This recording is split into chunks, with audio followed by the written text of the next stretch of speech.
Good afternoon. It's 3 o'clock. I'm Joseph Bonanno live from the 104.5 The Zone Studios. Titans will continue to interview their 6 general manager candidates in person this week as owner Amy Adams-Strunk and head coach Brian Callahan get involved in this round of interviews. Yesterday, the Titans interviewed Colts assistant GM Ed Dodds and Bills director of player personnel Terrence Gray. Today, they have already interviewed Chiefs assistant GM Mike Borgonzi and plan to interview Bears assistant general manager Ian Cunningham. And then tomorrow, Bucs assistant GM John Spytek and Packers VP John Eric Sullivan. In Tennessee football news, Austin Price of VolQuest first reported that All-American cornerback Tremont McCoy tore his ACL in an offseason training session at his home in Texas. The star cornerback has already had surgery to repair the knee injury, but is expected to miss several months and is projected to return near the start of the 2025 season. Also, the Vols and defensive coordinator Tim Banks are finalizing a contract extension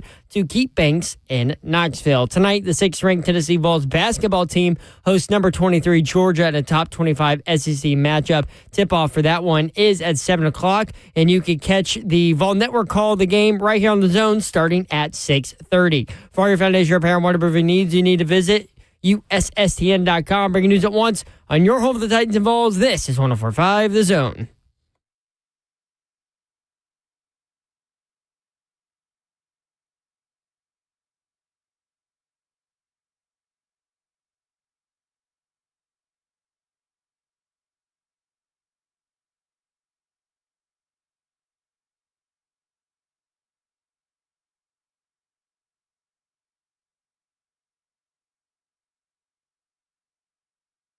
What up, Nashville 3HL 104.5 The Zone. We are on the air. Hope you're having a great Wednesday. It is Hump Day. I tried to get Babs to do that yesterday toward the end of the show. I said, can you believe it's almost Hump Day? And what did she do? Just look at you? I said, Babs? Yep. And she just looked at me. She said, I'm not doing it. I will not do it. I will not do it. See? So, Zev will not play the Don Davenport Hump Day thing anymore. I don't have it on the board for some reason, and mostly because I'm scared to put it on there. Yeah, you shouldn't. I think she gave you enough looks, Zephyr. Yes, I've already gotten plenty of looks through this window right here in front of me. Zev's favorite thing now is the you guys are on crack thing. Yeah, that's pretty good. That's the other goal. That one slays. Do you have Jim Nance by chance? Like anything from Jim Nance? I have a couple. What's the other? Oh, the laughter in the back. That's a good one. That's a good one. That is a good one. Sorry, Babs. He totally spoiled something that Babs was like trying to go dark on. Oh, that's right. It was a game. The Olympics. It was the Olympics. Yep. I was trying to go home and watch it. Nance felt so bad after that. He like legitimately felt bad. Felt bad. That was in the first 20 minutes of the show. After the show was over, like he gave us a bottle of wine. We were like having a good time, saying goodbye, and we'll do it again, and all these things. And he's like, man, I feel really bad. He's the nicest. By the way, he just sent a message and told y'all what's up. What's up? Nance? Yeah. Because he just called his 500th NFL game. Hey, dope. Nance. 500. I mean, imagine how many. That sentence has never been uttered. Dope, Nance. That's dope, Nance. Yeah. How many studs he has gotten to watch in this league. This is what he wrote. Hang on. It's crazy. I would love to know, like, he had to pick 3 games. I wrote, hey, man, just checking in. Yep. Hope all is well. Congrats on 500 NFL games. He had that over the weekend. He goes, Mr. Mayor, proud to have reached 500. Just wish there were more Titan games in that count. No, you don't, Jim. He goes, thanks, pal. Send best to the crew. Wow. No, you don't, Jim. We're talking about a summertime thing with him that would be really cool if it comes together. Jimmy. So there's that. Babsy's here. Tony. What up, Babsy? Happy Wednesday, party people. I love the party people. By the way, in the 5 o'clock hour, I'm giving away 2 tickets to see Metallica. Oh, that's what the party people are. I saw them one time. You want to talk about energy? The most energy I've ever seen in a show. Even nowadays, aren't they old? Well, I mean, I saw it like 7-8 years ago. Exactly. I wonder if they still have that they energy. were kind of old then. Bloody Achilles old or I old will Rocky? say- Oh, yeah. Yeah. No, Yeah. don't. Listen, do not have both feet off the ground.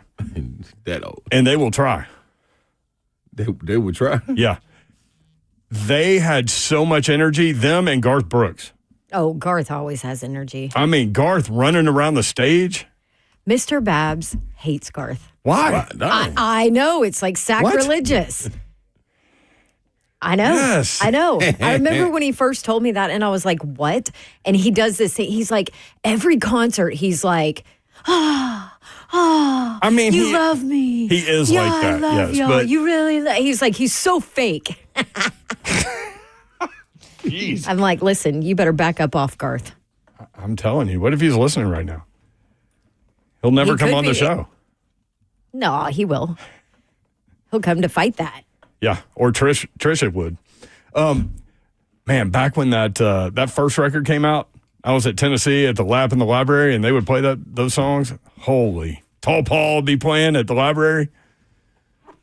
I mean, Slay knows. You know. I do know. The thunder rolls. The thunder rolls and the lightning strikes. I'm in the building. Remix of. Thanks. Need you to add that Thunder Rolls with it. The governor of Tennessee is in the building today. Should we try to mosey him on in here? Or would that upset people? I'm not Wait, sure. yeah, over there with Murph? Yeah. Not sure that we're qualified for that interview. Well, I am. I don't know about listen, y'all. We're Almost qualified for anything. I'll talk to anybody. Yeah, I'm just qualified for greetings. Should we ask who he I'm a thinks great greeter. should be quarterback for the Tennessee Titans in 2025? Yes, let's bring him in and just do ask that. Titans questions. Should we ask him about women's sports? Absolutely. That'll be a Jeez, great topic. Babs. Yeah, go for it, Babsy. Just kidding. That's a different show. I walked through the hall the other day. Slay, I think you were out, but there were two dudes in the hall, and they were in. They look were- like Secret Service. okay. Really? I found out about this. So they were in kinda suits, scary. and they were together, and they had IFBs in. I'm going to start walking around with my IFB in. And I walked down the hall, and I stopped, and I was like, "Hey, boys." They were like, "What's up?" And I go, They're like, "You watch got-" out for that guy. I said, "You guys need anything?" They're like, "No." Yeah, like keep going. Like, Like keep walking. What What are why you doing? talking Stop to it us? here. Yeah. So I walked by and I look in Murph's studio and he had somebody in there. And then I asked him yesterday, it was Secretary of State. Anyway, so You don't even know who that is, do you? Nope. no, I don't. I minored in political science when I was in college, but like it doesn't interest me anymore, that thing. Yes. Zeph said Such put a the governor in the boom boom room. Put the governor in the boom boom room? Bill Lee? He's a big Tennessee guy. You go down that route. Yep. Tennessee plays Georgia tonight. Yes, they do. 2 top 25 teams. Are you tired of talking about SEC basketball at this point? No, hell no. The league, You're nonstop working. You talking about this league, man? This league that's from top to bottom having upsets and Oh, last night. man, dude, I never thought I would be watching the end of Missouri at Florida. and the way it went down throughout the whole game, like Replays all the sheesh. time. Yeah, Missouri made Replays big on shot, replay. made big free throws. Yep. Like I didn't ever expected LSU to beat Arkansas. I do think we should get the governor on. Go get He's him. here. Want me to Is go he, get him? is he down the hall? Want me to go get him? We Are his got it. people outside? We got about an hour. I go get him. You want me to go get him? I got him. That's my boy. Should you guys go ask Murphy, like, be like, hey, when you're done with them, just pass them on. Just send just him wait. down We're to our gonna- studio. we're No, gonna we sit can down talk the road. Titans with him. Listen, can our listeners handle the fact that, like, there are two sides to the political podium, so to speak? And if you're not on his side of the podium, can you just, like, be cool? No. Nobody can be cool? Nobody can be cool anymore, period. Anything, yeah. I mean, honestly, look No at more our cool. Titans quarterback and draft talk. Look at our Rand Carthon fired talk. You're right. Look at the little people in the market that do what we do that say ridiculous things about incredible people. look at the Chad Don't roll your eyes Brinker. at me. I'm like, That was bad saying you told me you wouldn't do that again. well, yeah, because I'm like, who cares? Yeah. I mean, Yeah, you're if right. But if a bear, I love in the my woods, teammate. Pick on me. You know what I mean? I don't know. I'll pick Anyway. on you. Ramon's in the chat, by the way. Hey, What up, Savage. Big Big Savage. I Savage? talked to him this morning. What up, Big Savage? Savage didn't call me back, but he can get in the chat. You think Secret Service will come in with us too? What if we just interviewed Secret Service? That would actually be way that would more be interesting. entertaining. That would here's be way better. Here's the thing. Politics Governor. aside. Politics aside. I just You're like not to. that interested. I just like to find out what makes people tick. Right. Right. Like I don't care what side of the aisle you're on. Like how Nah. Yeah. Secret Service would be incredible. how did you get into this? Have Yes. you always wanted to do this? Is this your dream job, or are you trying to like guard the president? I think one of my coaches is Like, one. is this a step? One of my former coaches is one. Is that right? Or undercover FBI. Well, not so much anymore. Probably shouldn't say that. It was. Well, you know what? I don't know. If he You know was what? You've had a lot of coaches. I don't know. We're good. I don't know if he was really undercover at the time. Let me just go ahead and he ain't acknowledge the undercover fact anymore. that Slay has been working a lot and has not had very much sleep, and he did alert us to the fact that he's concerned as to what he might say today. Hey, man. I think he's still got that coconut bra on his mind, to be honest. Dude. Hey, Gesundheit. Bless you. Gesundheit. How was that the a jungle? little German.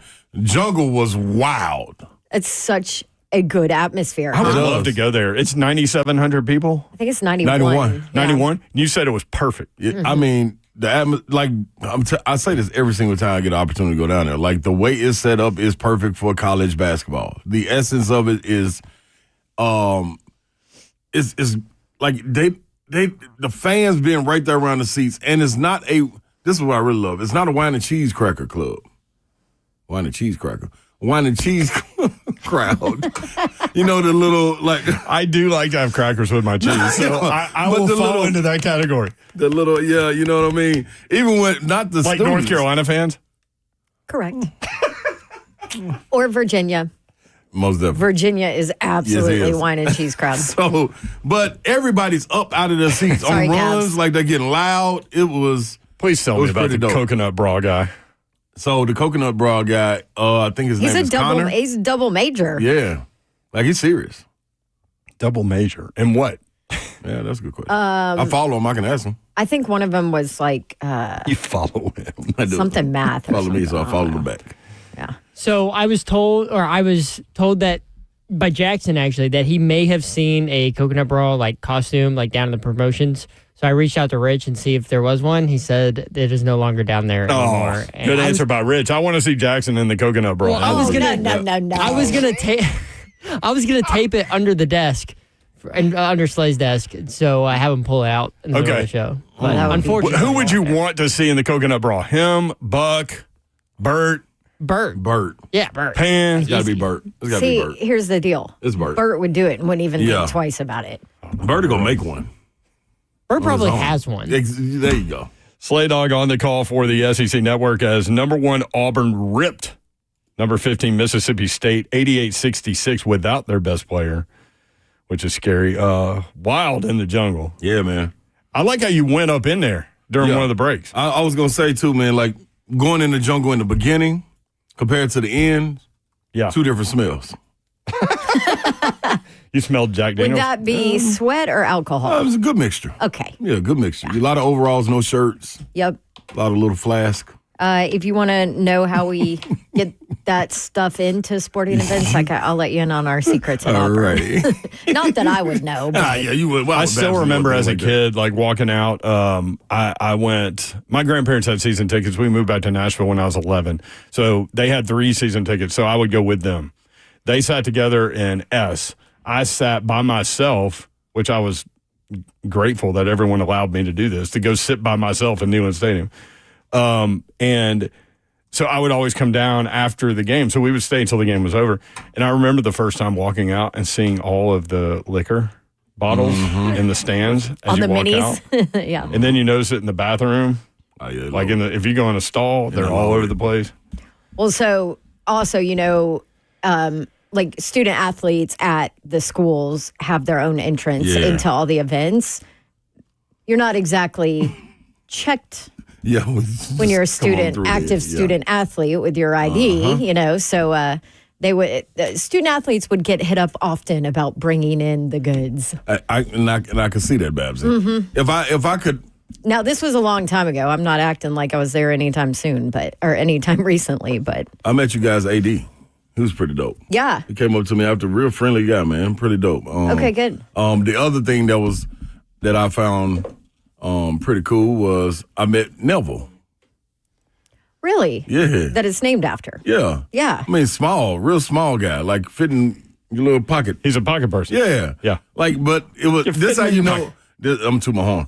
This how you know you had a great time and you showed out when he comes up to you and is like, hey, man, I got to take a picture with you. Oh, another thing. Slay. What? It ain't bragging if it's true. It was true. Shout out to Neil O'Donnell. Neil O'Donnell. Hey, What? man, I can't He make lives this, here. Former Titan Neil O'Donnell, was he there? I can't make this stuff up. You don't see him here, but you see him there. And he walked up to me, big slay. Hey, man, huge fan. Oh, Neil. Showed me love. Neil, come on the show, dude. Showed me love. I Come meant hang to with get us. his number. Does he have kids that go to Auburn? I don't know. It was a lot going on. Okay.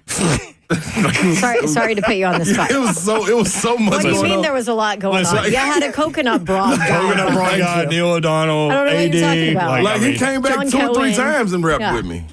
After the game, I was like, Tell him to dude, come hang with us in like, the is this- studio for a little bit. I wanted to say, he was like, he introduced himself. I was like, dude, I know who you are. Like, you're Neil O'Donnell. Like, Everybody knows who you are. yeah, like, but I appreciate that. Yeah. He's short. No. Neil O'Donnell is? Okay. Well, maybe Well, for okay, me. you're 6'8". That's- You're okay, 6'8", yeah. Slade. Everybody's short. No, but you know how. Like Shrift, thinking your like- partner looks short, and Yeah, and Shriffin's he's a not big short. guy. He is, yeah. he is. He had the Steelers Yeah. in the Super Bowl, man. Yes, he did.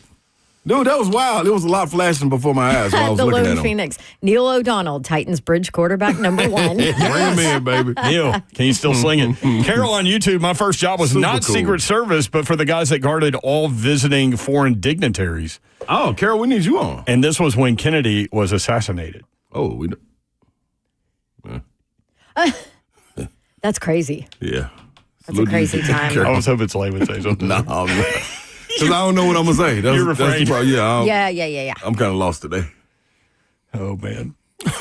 By the way, you missed it yesterday. Yesterday was the, by the way, Coach Matt coming on in the next segment. Todd Furman at 4:20. The soon-to-be voice of the Vols, Mike Keith at 5:20. What? You missed it yesterday. So, you know how she is with the Matrix. Oh, what'd you do, Babsy? So Mitchell came in from Sales. Yeah. Big Mississippi State guy who was very interested in last night's game. Mm-hmm. Real quick, Neil O'Donnell's 6'3". Okay, go ahead. Go ahead, Mayor. Slay. That's my fault.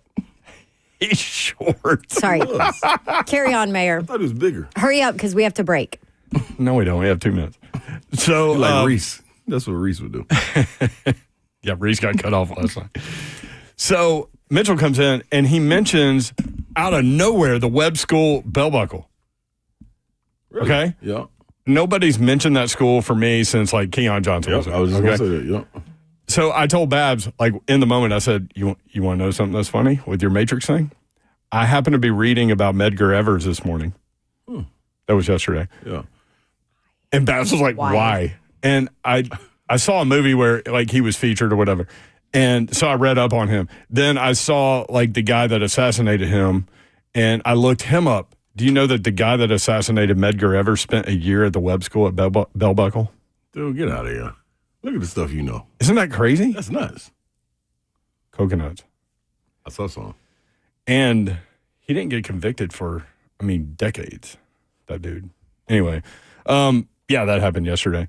The other thing that happened yesterday, Slay Dog, and I want you to weigh in at some point. Not next, because Coach Mack's coming in. Mac Dad is on. Give us your top 2 quarterbacks for the Titans to start in 2025. Oh, Lord. And we went through the rookies, Shedeur Sanders or Cam Ward. It was actually a really fun conversation. It was fun. The listeners did a great job with it. Said. I saw it blowing up on social media. So Tagged him quite a bit. then you have the bridge quarterbacks, and we offered suggestions for the bridge quarterbacks at Kirk Cousins, Justin Fields, Russell Wilson, Derek Carr, Daniel Jones, Aaron Rodgers, Sam Darnold, and Babs brought up, what about Will Levis as a bridge quarterback? Don't give me that look. He gave you the side. I know we're on radio, but so everybody knows that was like Usually just that's your look. daggers. Who taught you that? Also, My buddy. you'll never believe what one listener said. What For a did one bridge listener quarterback? Mac Jones. say? One listener said Mac Jones. And not as a bridge quarterback. Like for That going was Steve. forward. I think it was Steve, right? By the lake? No. No. Different Steve. It was Steve. Good job. And he was like, you could tell he's very intelligent and all of that. And I thought He outlined his case. He outlined his case. I disagreed thought he with was him. just saying Mac Jones has a bridge quarterback, though. And then he was like, no, as the quarterback. And I was like, nope, okay, now I can't. This is where we are as Titans fans, though. Can't do it. There was a popular sentiment for Jameis Winston just out of entertainment value. Absolutely. Aaron Rodgers, too. No. Yeah, some was a people went popular Aaron one. Rodgers Really? and Jameis Winston. What is the infatuation with Aaron Rodgers? I don't know. We'll talk about it later. Coach Mac It's a next, Hall of 3HL. Famer.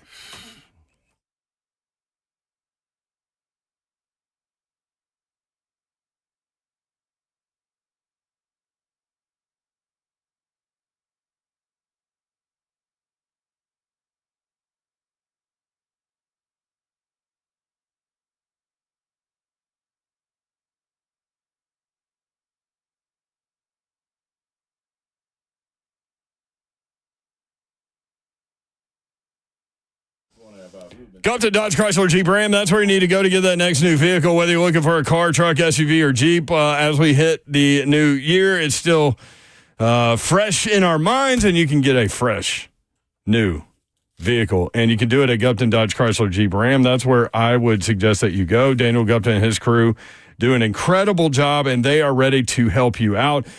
Deals they have going on, you can find online, GuptonMotors.com. Also, I'll tell you, select 2024 Jeep Gladiators up to 25% off MSRP, $500 off every pre-owned vehicle with dealer-arranged financing. 2024 Jeep Wrangler 4xe, 0% for 72 months. Ram, $3,500, $4,500, $5,500, the big dogs in stock, upfitted, and ready for all of your commercial needs. Check them out online, GuptonMotors.com. Reach out, ask about all of the deals they have going on. 3450 Tom Austin Highway in beautiful Springfield, Tennessee. Go take your test drive. Go inside. They will help make the numbers work, and it'll be that easy. Best vehicle buying experience you will have ever had. Go check them out now. Gupton Dodge Chrysler Jeep Ram. That's GuptonMotors.com.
3HL 104.5 The Zone. Britt Doherty, Don Davenport, Ron Slay with you. I'm so envious of Ron Slay right now. Because he has a salad? Well, it's not just that Slay has the Chick-fil-A fried chicken salad. It's the way he prepares it that makes me want it even more. There's a good preparation into it. But I told Babs yesterday, because Babs had her Jimmy John's in here yesterday. I'm like, doing what we do, by the time you finish the meal that you bring in here, it's dinner time. It's so many times I go home and I'm not hungry, like at all, because it took me all show to eat. That's what's going to happen this time. Coach Mack joins us now, presented by Two Rivers Ford. Coach, what's up? How are you? Mac Daddy. Hey guys, glad everybody's back in the saddle, Ron. I'm glad you're enjoying your culinary delights on air. Good. Some good stuff out here, Mac, and I'm just trying to soak it up. Coach Mack, are you big like chef type guy from West Texas? Like, can you grill some stuff, or do we need to come over and hang out with you? Absolutely zero. You go where invited. He's got people that do. Yes, I've been America's guest my whole life, so I just know. I like that, Coach Mack. I'm gonna use that with America's guest. Coach, let's start with this, and it's tough for a lot of people that are Tennessee fans and Titans fans, but so happy for Mike Keith, so happy for the Vol Network, so happy for Tennessee fans like me and Slay and Zeph, and Dawn sometimes. But I know that the Titans fans are a little bit sad that they're losing the voice of the Titans, Mike Keith. I know you've enjoyed working with him, and that's part of why you've done it for these last several years. Well, I mean, I think I know that I count myself very fortunate to have started my broadcasting career with an icon like Mike Keith. I mean, he's the absolute best, and I mean, whether you are a fan or not of the Titans, when you heard Mike Keith make calls in the game, you knew that he was entirely into it and just so professionally prepared. I mean, he's the absolute best. And, you know, I think this is a wonderful opportunity for him. Very seldom in our careers do we get to go back to where we started at, the place that launched our careers. So he's basically got a new career going down there as to one where he started down there with the Vols. I mean, I know the people. I've done a lot of interviews. I know people that involved with Tennessee sports, Tennessee athletics, and the whole University of Tennessee. They're just elated that he's down there. Yeah. And I mean, there's a tinge of sadness that he's gone, because he's an icon. He was an icon here. He was an icon when I was coaching here. And he and Larry Stone and Rhett Bryant, they basically started Titans Radio. And for what it's become and the standard that Titans Radio is, I mean, it's Mike Keith and Larry Stone, and then to have been a part of that for 8 years and to have been his broadcast partner. I mean, and here's the other thing too. I mean, and Amy Adams Strunk and Kenneth, and I mean, to honor him immediately, when he decided that he was going to take this opportunity, because that opportunity would not come around again, to change and go to Tennessee. Amy Adams Strunk did a beautiful thing and immediately said he's immediately going into the Ring of Honor. Yeah. And he'll be at the Ring of Honor in that new stadium. And so, my career with the Titans on the 16 seasons I've been here, there's 3 names up there that I worked with very closely: Jeff Fisher, Floyd Reese, and now Mike Keith. So I'm extremely, extremely happy for him. And, Titans Radio is going to have to continue, and we'll continue the standard that Mike Keith set. But, you can't – they'll never replicate what Mike Keith started here, because he was the original. Had lunch with some clients yesterday, and we were talking about that, and they were kind of asking about it. And I was like, look, man, for some of us, like me and Slay and Vaught and some other people, when mama calls – I mean, you just go. It was such a unique opportunity. And plus, I mean, it's not like he's going somewhere that doesn't have a lot of stature also. I mean, and the things that he will do now with the Vols Network, I think it'll be fabulous. And, yep. And all of us, I think all 3 of you guys have had connections with Mike Keith, in your broadcasting careers, as to where he was more than willing. I mean, I when I went to the banquet that they had when they put him in the Tennessee Radio Hall of Fame, And just to see the number of people that would get up and give testimonials for what he's meant for that industry in this, in this state. And then I know nationally what the National Football League people say about it, because everywhere we go, people will come in our booth to say hello. And so I know he's had an impact on you three guys, in your broadcasting careers. I mean, no doubt. We all told stories. Babs has her story about doing play-by-play. She reached out to him, and he was incredible to her about going that route. He is one of the two reasons why I went into broadcasting, him and John Ward. And I know Slay's got his story as to how he ended up here. Mike Keith had a big part of that. So, I'm curious, how did you end up in the booth with the Titans? How did that all go down? And I'm just curious to hear that story from you. Well, I mean, I was with Jeff Fisher out there with the Rams, and I still had time left with the Rams organization on my contract. And Mike Keith called. He called. It was about 4 days before the first preseason game, and he said, "Coach Mack, I know this is going to be an unusual call. And first of all, how are you doing?" I said, "Hey, it's great. I've got several opportunities. I'm trying to decide, where I'm going to go next to coach if I don't stay here." He said, "Look, I really think you'd be good at something I'm going to ask you to do, and I want you to try it if you would try it." And he said, "I'd love for you to come back and do the color on the radio with me. Have you ever thought about it?" And I said, "Well, I'm always going to be honest with you, Mike. No, I haven't." and he said, "That's what I figured." He said, "But I think you'd be really good at it." And he said, "We'd really love for you to come back here and try it." And so, I talked to Jeff Fisher, and I talked to some other people that I'd talked about going to a couple other clubs as a senior defensive assistant. And I thought, you know what? This sounds – and again, I was here 8 years with Mike Keith and 8 years with this organization. It just really intrigued me.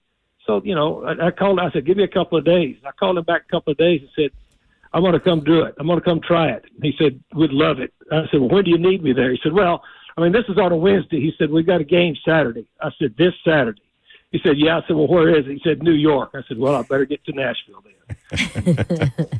Hey, things come at you fast. Coach Mack with us, Two Rivers 4. Thank you. Yes, and obviously Mike Keith always makes everybody's jobs who are around him easier because he's such a pro. Coach Mack, are you going to stick around now that Mike Keith's gone? Yeah, and you know what? That was the other thing that made me feel really good. Of course, Mike Keith called me, told me what he was doing, and after he met with, the upper echelon there at the Titans and told them, they immediately called me and said, "We want you to be here." And so I said, "Yeah, you know what? There's no reason for me not to want to be here." And plus, the other look, Rhett Bryan, Philip Noel, Brad Willis, Amy Wells, Ashley Front with Titans, who Titans radio is.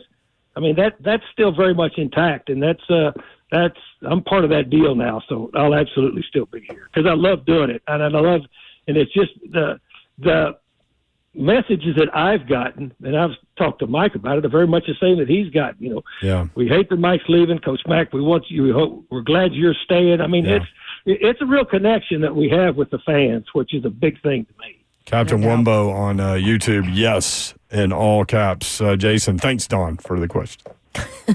Yeah. Okay, let's talk some ball, Coach. And let's go, Don. I know we're going to hit the playoff games, but before we do, I heard you touch on it just a little bit, I think, when you chatted with Blaine and Zach. But we had a long conversation with our listeners, had great call-ins about this quarterback situation for the Titans. Obviously, with the number 1 overall pick, you're in a position to get a rookie quarterback. But there's also is there a bridge quarterback, or do you go after a free agent? So right now the possibilities are all out there, right? You never know, and we're not going to know until draft what they're going to do. But I want to go back to your time with Fish. When you guys did do a bridge quarterback situation in Case Keenum and then drafted Goff. So what were the conversations leading into that entire situation, and how similar is it to the Titans situation where they are at quarterback right now? Well, the similarities is this. We did have a bridge quarterback in Case Keenum. Originally, when Jeff Fisher took the job, with the Rams, and we decided to go there in St. Louis.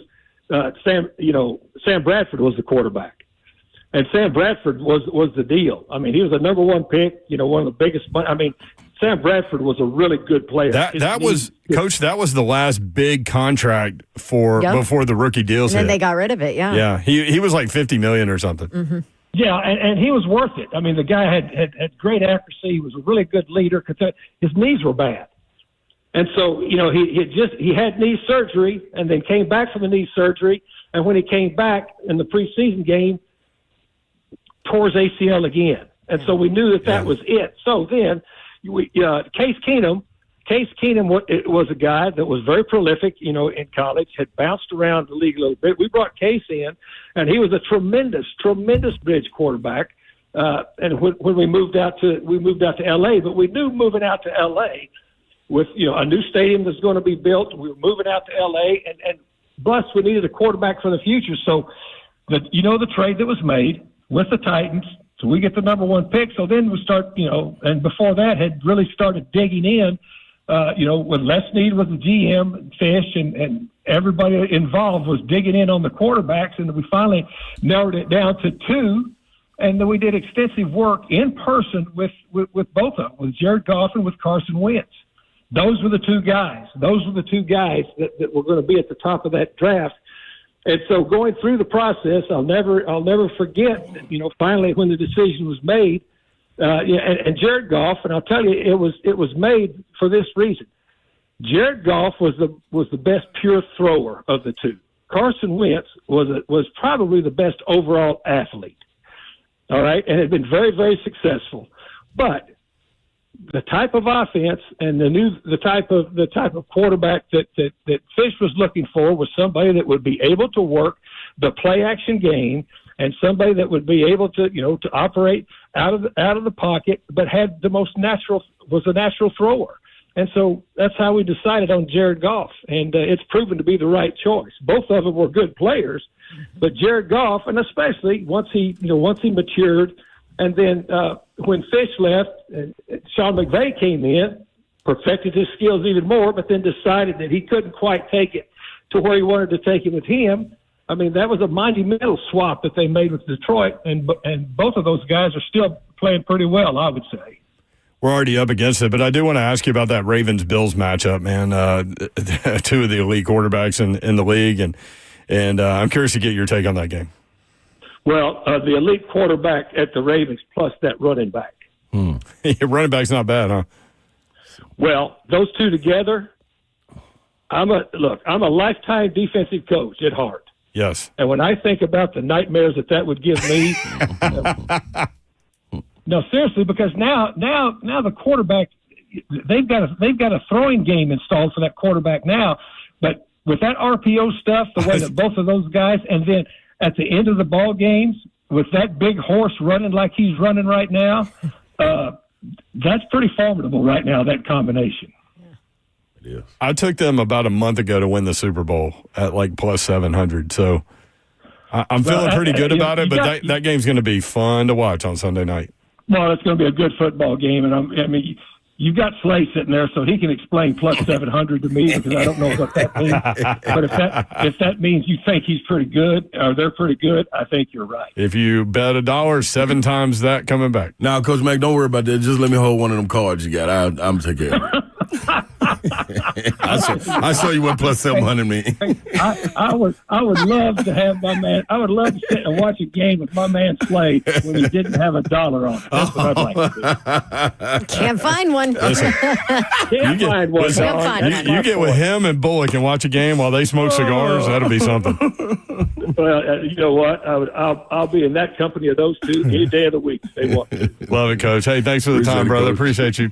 Appreciate you guys. See you. All right, Coach Mack, presented by Two Rivers Ford. All right, Slay's going to give his quarterback opinion when we come back. 2025, you get 1A and 1B, just in case 1A doesn't happen. I get a bridge. Maybe you just you need get one. whatever you want. I can get a draft or anything. You can get anything. Okay. You can say you want both. That's what I said. Up to two quarterbacks. Maybe you don't need one. Okay. Mm-hmm. I have a feeling Danny Dimes going to be involved. We'll be right back, and Aaron Rodgers will not. We'll be right back. Absolutely not.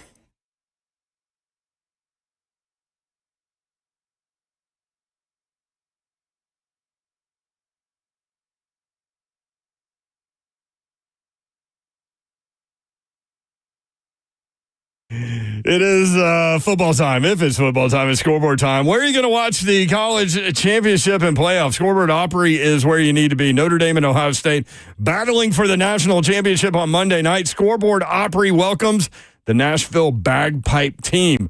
They will have special Guinness features, fun prize wheel giveaways, even a halftime show featuring Nashville's best Irish step dancers. Not to be outdone, they'll have Ohio's famous Roman burgers and much more. All this Monday, and the full property will have sound for the game. Food, beer, Irish whiskey to celebrate the Notre Dame-Ohio State National Championship game. There is no better place to kick off the weekend than Scoreboard Bar and Grill. Catch the best live music, no cover, free parking, largest selection of bushwhackers, coldest beer, and absolutely delicious food. This Saturday, Scoreboard welcomes back Nashville Yacht Rock Band, an 8-piece tribute playing the best pop and R&B sounds of the 70s and 80s. They are only live at Scoreboard once a month, so don't miss out. Then start your Sunday fun day with delicious Bloody Marys, then the Spasmatics. They're live from 4 until 7. Scoreboard Bar and Grill. That's Scoreboard Bar and Grill.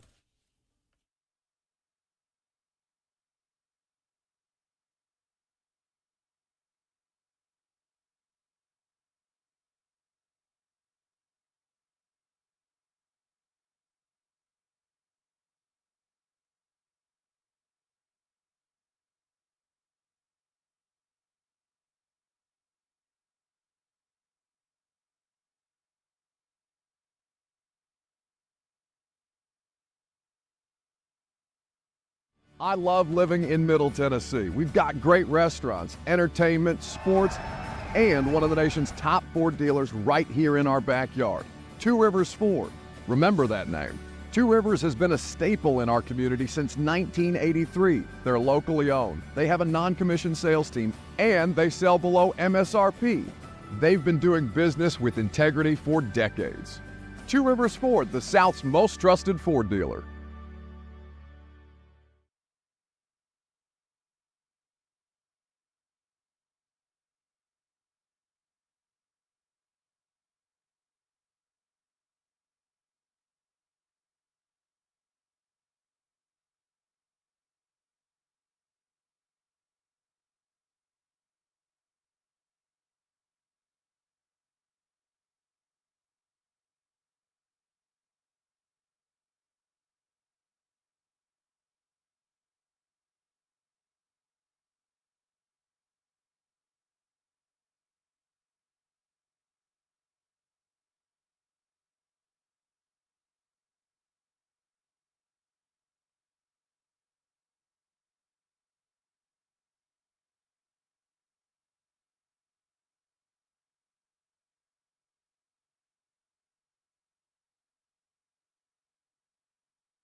Say my name, say my name.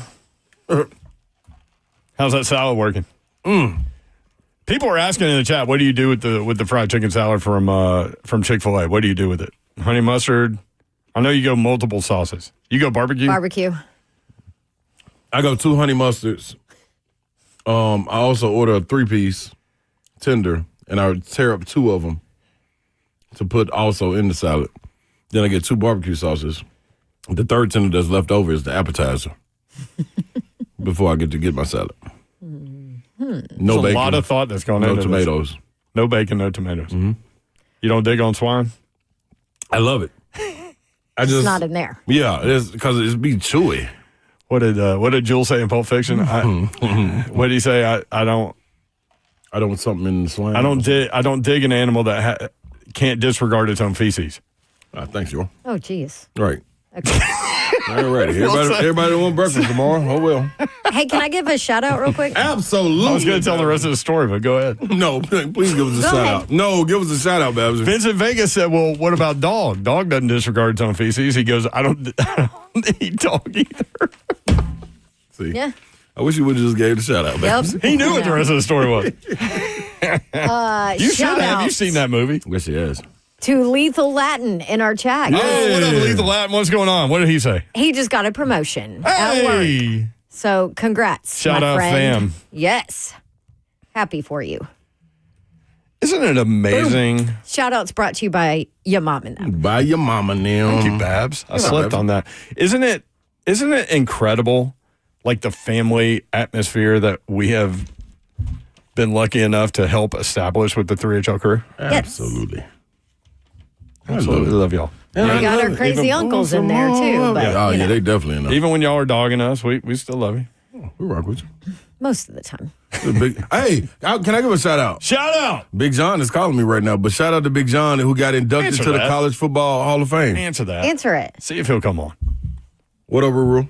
What up, Big John? What you doing? Congrats. We're on the radio right now. Everybody say congrats. He said, thank you, man. All right, love you, dog. He don't want any part of that. By the way, for people don't that tell him I don't said thank know who we're talking about, John Henderson. John Henderson, yeah. Local product, went to Tennessee, went on to play in the league, he got inducted this past year to Tennessee's Vols Sports Hall of Fame. So now to college football. Absolutely incredible. And if you want person. to see a great video of him, just Google John Henderson. What is it? Pregame Headbutt. Slap. ritual. Oh, Pregame slaps. slap. Yeah. Yeah. Yeah. Pregame slaps. That's right. Yep. What do you do? He used to just beat the crap out of himself before games. Yeah, he used to let the ready. little trainer slap him. Slap him. Yeah. And then say, Oh, that's right. What that ain't was that? enough. Yeah, slap him again. Whop. Do it again. Yeah. So shout out to Big Dog. Get them all mentally prepared to play. I tell the story. That's a different level, man. That's a whole I was on different the sideline at Hillsborough Pearl Cone. He was playing. And I guess you were there too. level. More than likely. But I was on your sideline. And Coach Fitzgerald was walking around and saying what he says, which is always like whatever he's thinking. what he says. You're going to get exactly what he thinks. Absolutely. And Hillsborough guy was cutting Big John, which I guess that's what you do if you're 5'2" and you're going against a 6'7" guy or whatever it is. Cut block. Yeah. Look at Babs. And so Babs, I believe Babs. Big John comes blocks. cut blocks. Mm-hmm. Big I know John how comes. to defeat it. Yeah, so did he. After it happened a couple times, he came to the sideline and got heated. He knew how to defeat it too.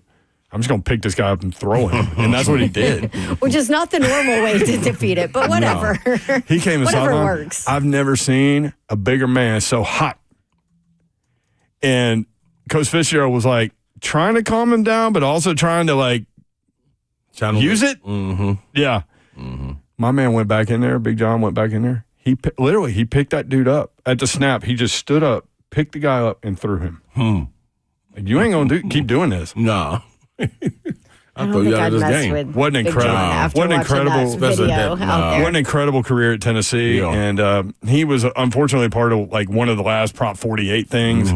But man, what a player and what a good dude. Got him a dime in the league.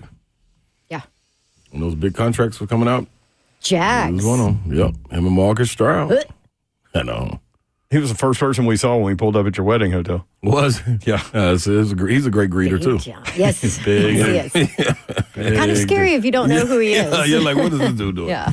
Where were we going? My quarterback. Quarterback. So yesterday we did basically the entire show, and lines were loaded the entire time. So I know people didn't get through with that question. So we're not going to spend all day on that question. But if you do want to get in, you didn't yesterday, you can. Give us your top 2 quarterbacks for the Titans to start in 2025. This was Zeph's idea yesterday. He put it in our text, and I was like, "That is Zeph. That's gold." So we listed the 2 rookies, right? Yeah. Shedeur Sanders, Cam Ward. And then we gave some bridge quarterback possibilities, and some people went off of this list, which is fine. But the list, Sam Darnold, who, by the way, yesterday, I don't know if you saw Spot Track, projects his contract at 4 years, $160 million. Nope, not after that last performance. Aaron Rodgers, Daniel Jones, Derek Carr, Russell Wilson, Justin Fields, Kirk Cousins, the rookies. Will Levis as a bridge quarterback. Where are you I going? brought that one up for you. Yeah, thank you, Babsy. Yeah. I was like, when she brought it up in text, I go, great idea, Babs, but really? She goes, He's there. yeah. Hey, he's cheap. He's young. Yeah, He's on his rookie deal. yeah. He's young and cheap. All right, hit me, Slay. He's young and cheap. Can I have a wish? I can have a wish quarterback too. You can do whatever you want, man. Wait, what? Why? No, just your why answer not? is your answer. It can be your wish. Why can't I put my own little stipulations around it? Because this is not your game. Okay. Wow. Not your game to play, Well, sir. Mama's on one. Yeah. Do you know what Okay. happened to her yesterday? No. Okay, we'll tell you during the break. Okay, this is what I'm going with. Everybody knows I'm infatuated with Danny Dimes, and I love his athleticism. This is a guy that's only 27 years old.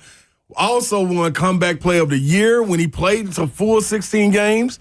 Was very efficient, delivering before all the chaos came with changing coaches and putting all this bad juju around him. So I'm not blaming And him. no offensive blame. Yes, absolutely none. When he was running for his life. So, I know it's a bad offensive line here too, but it's gonna be fixed. I was going to say, are you No, going to hopefully Will? it'll be better. Yeah, he's gonna walk I was into like, a are nice you going one. Will Levis here? No, I'm going Danny Dimes. Danny Dimes. As my bridge quarterback. All right. And so my Would second you still draft one if you went Danny Dimes? I wouldn't. If I went Danny Dimes, I'm not drafting him. If I go get Danny Dimes, I'm going to get Travis Hunter. Right. Danny Pennies. Hey, lady. Huh? Yes. Hey, lady. My wish quarterback. All right, so Danny Dimes is your guy, period. I'm rolling with Not Danny your Dimes. bridge. No, this He's is my your guy. go-to guy. Yeah, this is my guy. This is my guy. Huh? Boy. Okay. Babsy. What? Let's Okay. talk. Who Let's did talk Babsy more. pick? Let's talk more about it when we come back. We'll tell you who Babsy picked when we come back. Probably. Stay tuned. 615-737-1045. Bo Nix, probably. Governor Bill Lee. We'll No, be right screw back. that guy.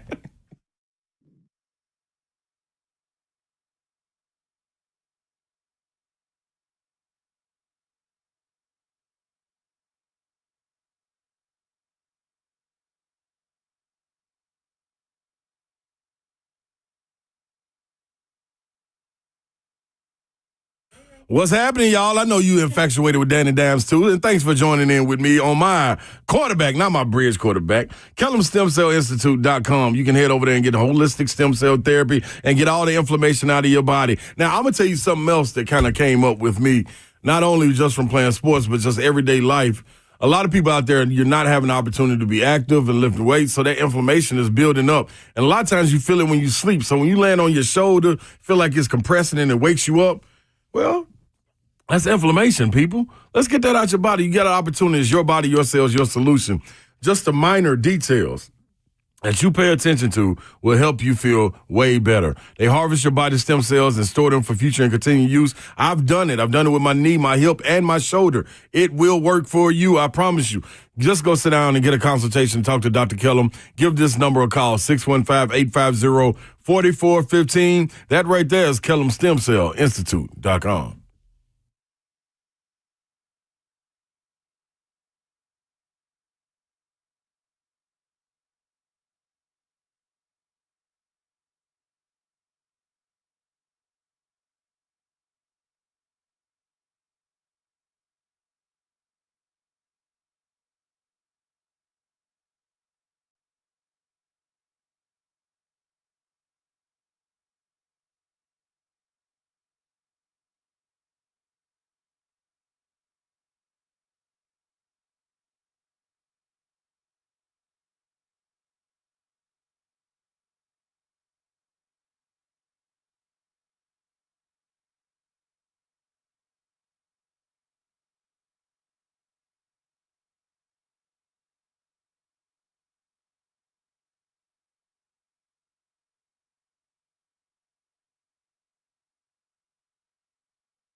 Good afternoon, everyone. It is 4:03. I'm Joseph Bonanno live from the 104.5 The Zone studios. Titans will continue to interview their 6 general manager candidates in person this week.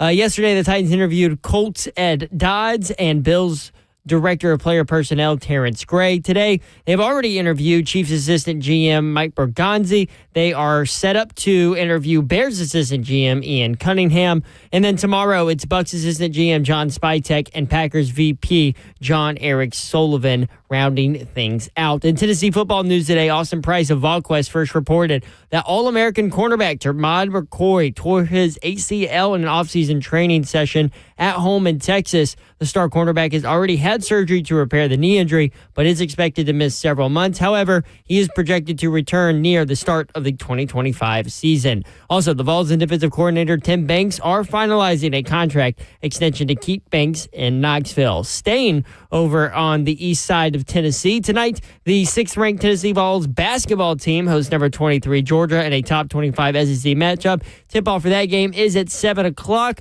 You can catch the Ball Network call the game right here on the Zone starting at 6:30. For all your foundation apparel, whatever needs, you need to visit USSTN.com. Breaking news at once on your home for the Titans and Balls. This is 104.5 The Zone.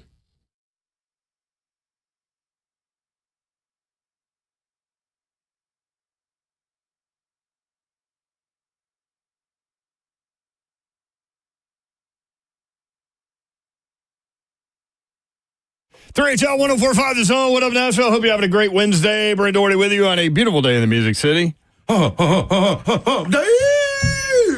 Babsy is here, but she won't say that. Nope. But that sounded good, Slay. Yeah. Thank you, Babsy. Yeah, let's go. Happy Wednesday, everybody. You're powering through the week. What up, Babsy? What about the party people? What up, party people? Party people in the house. Executive producer at 3HLSF. What's up? You can watch the show live, YouTube, Facebook Live, Twitter, and Twitch. Twitch, please. There was a lot of love, Slay Dog, for the quarterback question. Who do you want in 2025? Bridge quarterback or rookie, whoever you want. Gave people 2 choices. A lot of people came with Jameis Winston. Stop. Yeah, I'm cool on Jameis if I'm going to be serious with him. Let me ask you this, though.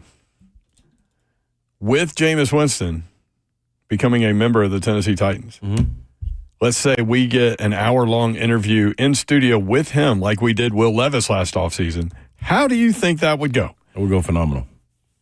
Would it be the greatest Boom Boom Room in the history of Boom Boom Rooms? No question. He would try to take over the Boom Boom Room. I think he would. Yeah, it's no question. He would try to do something weird in there. I love that guy so much. I can see it. I told you guys I saw him with his wife and kids in the airport. We were staying. Yes, I forgot about that. We were right next to him on the train, the people mover, whatever they call it. And he's hilarious. He was like disciplining his kids. Not even trying to be hilarious, just being him. But just being him. And I'm pretty sure like nobody around us recognized him, Right. Because everybody's in their own world on that thing. And I was like, there's Jameis. But yeah, he was like disciplining his kids and they were like kind of acting up, just not like that. Being kids, just being kids. And just the way he did it was like full of so much love and it was kind of funny. And, he was just reeling them back in quietly. You gotta love Jameis. But I was like, oh, look at him. He's a good daddy. So we were trying to remember the crab leg story. Like, how did that whole thing go down where he allegedly stole the crab legs? Did he just walk out with crab legs just out in the open thinking that it was a done deal or whatever? Had an NIL deal before a deal. Right. Bab said, or did he put the crab legs down his pants or something? I did not say that. Oh, no. He walked out because him and his teammates, everybody was walking out with him. Mm-hmm. That was the thing. That was the whole. Oh, I couldn't remember. They were getting hooked up. Like, in my head, I was like, the visual of him walking out with crab legs. It's not like, this is a big thing. It's not like you could just put your jacket over it. Like, things would be sticking out. No, they was hooking him up. I think the craziest thing, and that was on par for what Jameis is and how he acts and responds, is him going into the cafeteria, or was it the student center, and standing up on the table and apologizing to everybody. Yeah, that's right. Apologizing to his whole student body. I think, but wasn't it? He apologized for something else. It was for something else. Yeah. They said not for. That was totally inappropriate. Yeah. There was another story where he stood up on a table and said some things. Yeah. So it was $32 worth of crab legs. And crawfish. So it wasn't just crab legs. It was crab legs and Crawfish too. I love it. He said that he went into a supermarket intending to buy dinner, and the employee was like, "No, you can have them." And so he was like, "Oh, thanks," and he walked out. And civil lawsuit, or civil citation. Sorry, Complete misunderstanding. My man was just trying I to. could totally see it happening. My man was just trying to fix dinner for his teammates. Yeah, who ain't hungry? I'm hungry Listen, right now. crab legs are expensive. I get Yes, it. they are. I love them. Snow crab legs. Out of all the things you go to the grocery store as a college kid and you come out with crab legs. Hey, Yeah, but he lives in Florida, and guess what? or he was in Florida. The football players that are the guys, they operate a little differently. That's a good point. Like you should have seen, like That's a living with good Big point. John, dog. We had a deep freezer. We had a you deep did? freezer in college. Like your grandma has? yeah, Like that opens from the top? and stuffed. Like I was like, hey, dude, we will never be hungry. My grandma had two of those cool. things.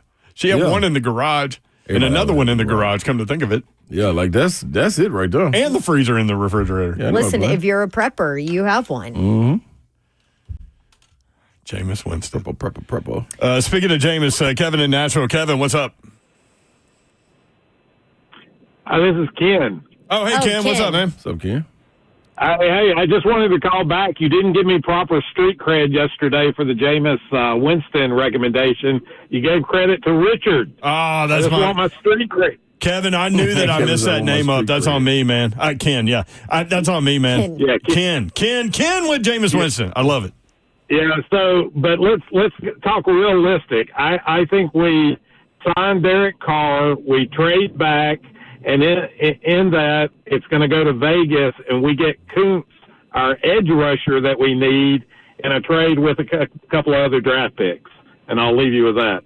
That's a lot of detail, Ken. What? I mean, that was well thought out, though. It was. I'll take it. Derek Just not for Carr. mine. That's who you roll What with? about Derek Carr? No. Oh. Who are you rolling with? I don't remember. You ready? Absolutely. Slay hasn't heard this. Absolutely. Yeah. Well, and I haven't either, apparently.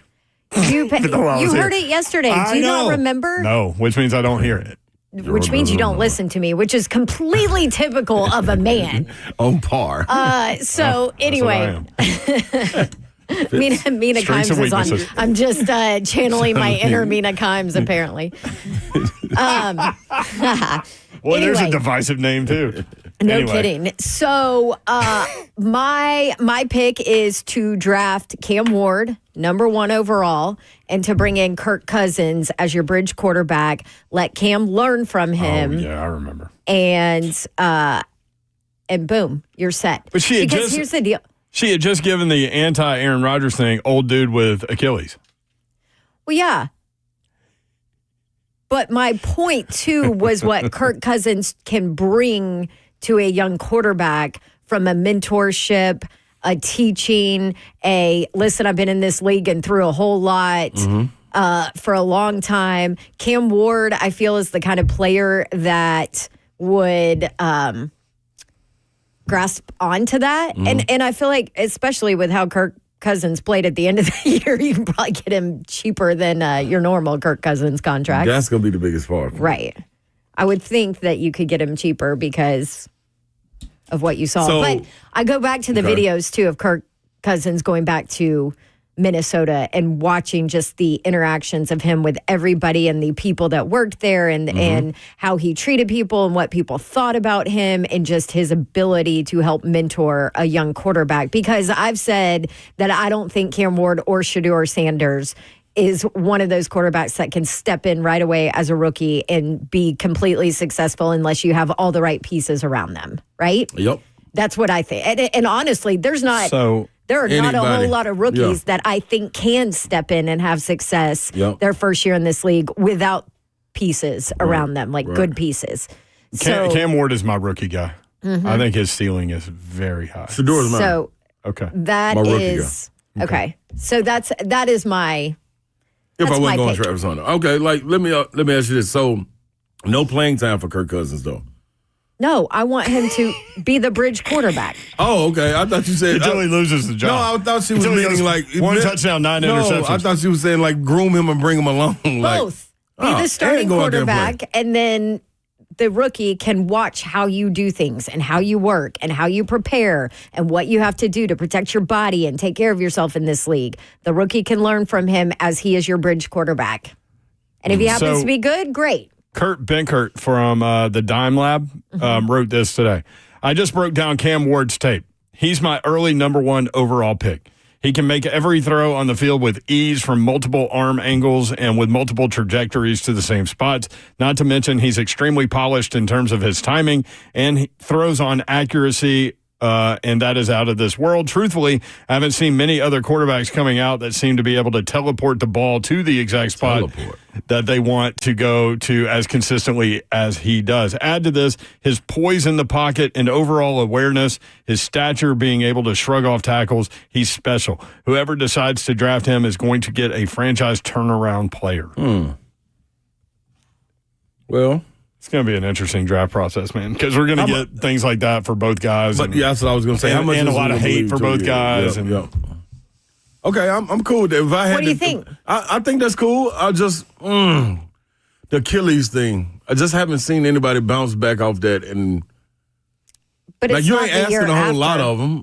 It's not the year after. It's It's 2 years. 2 years removed now. For me, it's the and he five. actually played. To me, Play it's through the it. 5-game stretch that got him benched, where he went 1 touchdown, 9 interceptions. Yeah, that was not ideal.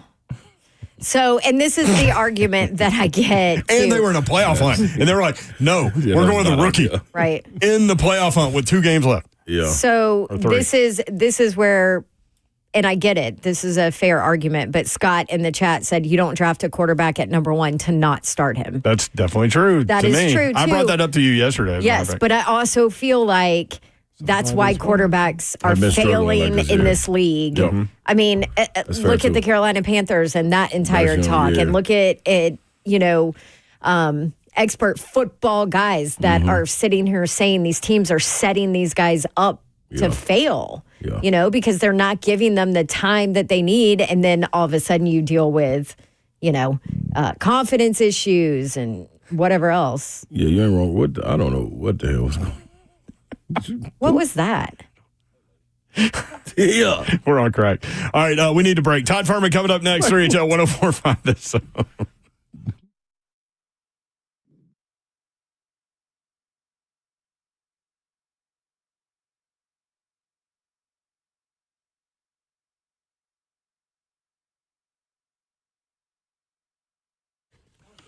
Twitch, please. What's happening, y'all? Get on in. Where you need to get on into. I'm telling you, the GameDayMen'sHealth.com is where you need to slide over. All the fellas out there, you struggling right now? Yeah, the bedroom is not living up to what you expect your expectations to be. You got an opportunity to let your feet hit the ground, run on out the door, get the Game Day Men's Health, and find out just what your testosterone levels are. Just see if you are just a tad bit off. You never know what being increased, you're increasing your testosterone and your T levels, understanding that, man, I got something great going on. This energy, boom, I'm bursting with all type of energy, ready to go. I'm in the weight room. I'm getting jacked. I'm not out there sitting on the couch and just so tired and I haven't even done anything. You can correct all this. 2 locations, Green Hills and Hendersonville. All you got to do is make your way over there, man. Hit them up. Get online. Go to GameDayMen'sHealth.com. Book your appointment there. And no obligation to move forward, people. It's time to get in the game today with GameDayMen'sHealth.com.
3HL 104.5 The Zone. Brent Doherty, Don Davenport, Ron Slay with you.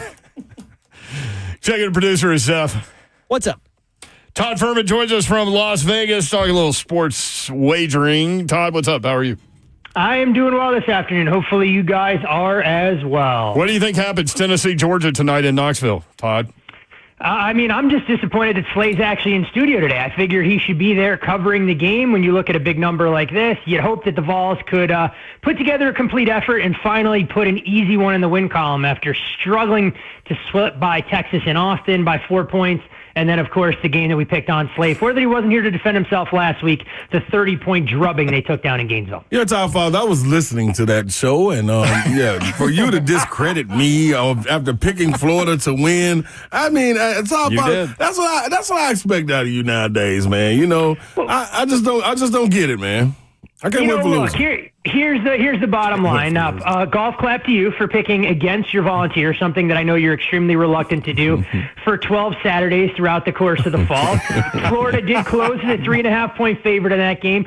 And as we know in college hoops, not exactly a death knell, but I guess it's pretty nice to have the ability to cover what has been tremendous SEC basketball from top to bottom, and no doubt the best conference in the country. And we'll see exactly how many teams can punch their ticket to the NCAA tournament. A big win for Missouri last night going into Gainesville and taking care of Florida as well. Dog, Tom Father, people got to be winning off Vegas got to be winning off basketball, don't they, man? With this, the way we're just the SEC. Well, actually, the whole college landscape. You know, unfortunately, it's such a low-volume sport. You know, to be candid, this time of year, as we look at January and February, until the Super Bowl is done, you know, college basketball is really on the back burner. Now, we'll take a little bit of action in terms of money line parlays and people trying to keep their action going throughout the course of the week. And without knowing exact financials, I have to imagine that Ole Miss knocking off Alabama as a double-digit dog last night, a very profitable result for the house. And it's always interesting when you see some of these bigger cards on Saturdays to see how the money gets distributed. But when we look at college basketball markets, it's a far cry from what it used to be in terms of overall level efficiency. And I think the best illustration of that is people going, it's a major upset. You know, if Texas Tech would have beaten Iowa State. Well, no, Tech actually got bet from 2.5 out to 3. And if anything, the betting market started to move too far for some of these spots. And oftentimes you can get a little bit of value and upside in backing some of these better teams going on the road in hostile territory. Gotcha. Todd Furman with us on 3HL. Yesterday, it came up. I just rolled through the Hangover 1, 2, 3. And so I started thinking about Todd used to, for those that don't know, work at Caesars and setting lines at Caesars. Were you at Caesars when they filmed the movie Hangover? I was there. They didn't exactly do it during the busiest time of the year. It's not like in the middle of Saturday or Sunday you were there, but they closed off sections of the casino in the wee hours of the night. They bring in their extras and try and create as little as disruption as they can to a business that never really shuts down. When you're 24/7, it makes it tough to kind of film some of those scenes, but they did a good job with it. And if I had $1 every time someone came up to the counter during that time period and asked me if this was the real Caesars Palace, I would have either had about $100+ in my wallet or multiple assault charges against me, deciding I had to try and restrain myself from reaching over the counter and trying to strangle them. Funny question from Alan, the character Alan, when he said, "Did Caesar really live here?" I will say, though, the Hangover Suite is one of the more prominent suites in terms of people that asked about it.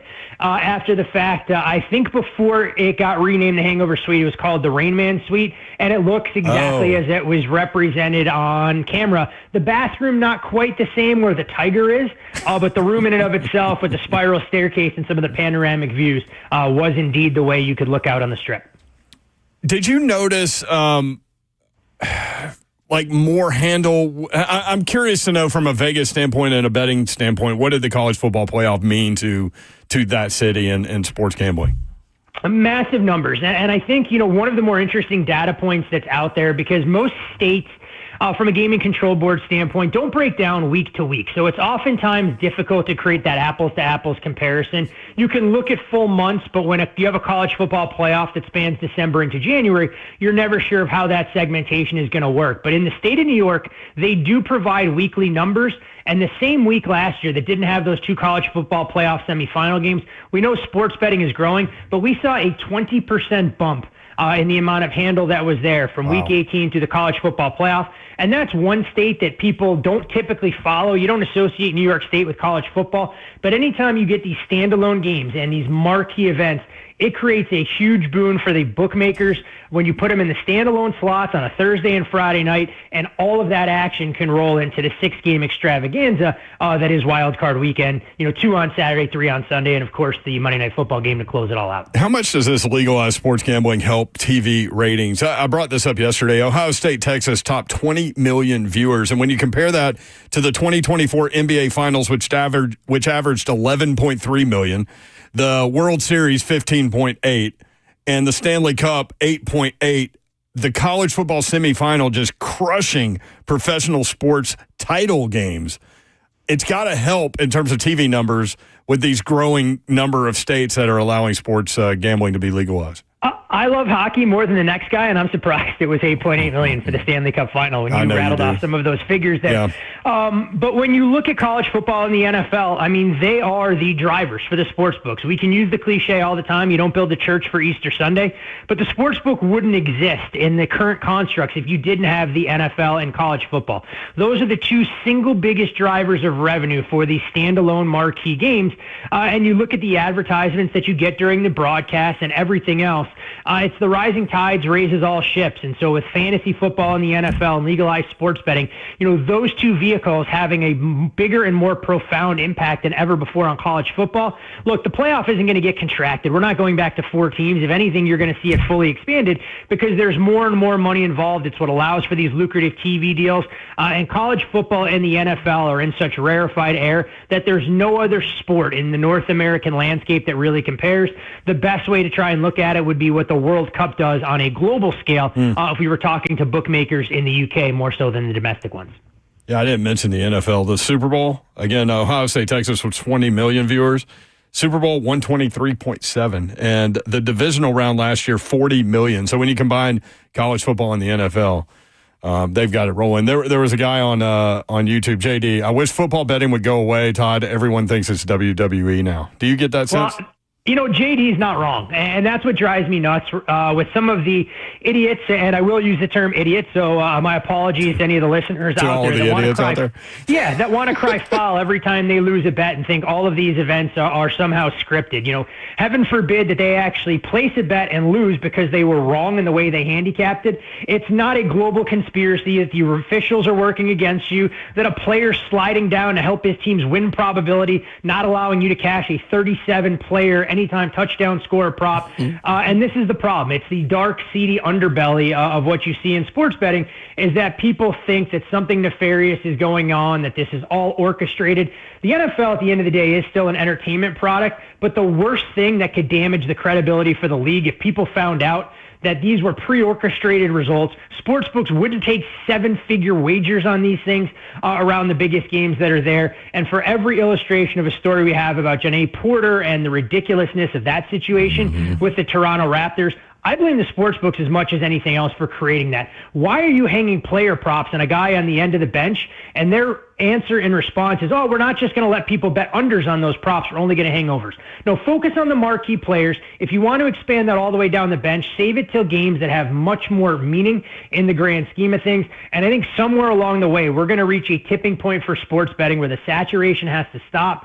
The education has to be more pronounced. And we have to try and eliminate some of these horrific videos that I see, whether it's Instagram Shorts and TikTok, about ways that you can take a $10 bankroll, run it into $10,000, or somehow every single game is fixed. And that's the only way people lose bets in 2025.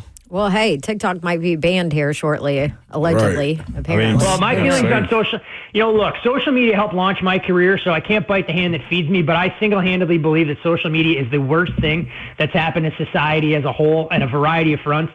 Sports gambling, Twitter, and social media is as big a gutter as some of the stuff that people get into from a political side. Yeah, you are right about that, Todd.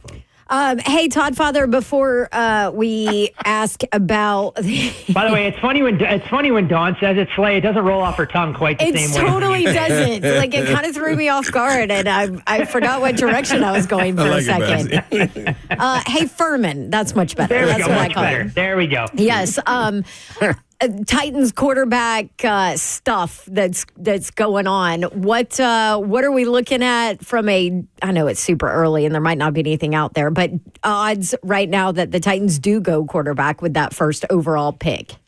We're not bringing back Will Levis as the starting quarterback. I mean, he could be the bridge. He could be the bridge, Todd. Quarterback. I brought that up yesterday. He could be the bridge. You know what kind of bridge he would be? He wouldn't be a bridge to take you across any sort of major waterway. He'd be that bridge in a small town that when it rains, the entire thing gets covered in water and you can't use that bridge for 7 to 10 days until the water levels start to decline. At least you're still not bitter about your that's my top father right there. No, it's not being bitter and it's nothing personal. It's just, I used to get in arguments with Pete Briscoe at CBS, who was one of the biggest Will Levis supporters and thought he was going to be the steal of the draft. And I credit Pete, who watches more games on film and some of these individual players, and I just never quite saw it any more than I saw the buzz around Drew Aller and what we saw on full display in the college football playoff semifinal game, let alone Greg McElroy's comments. But I can go on that on a different tangent.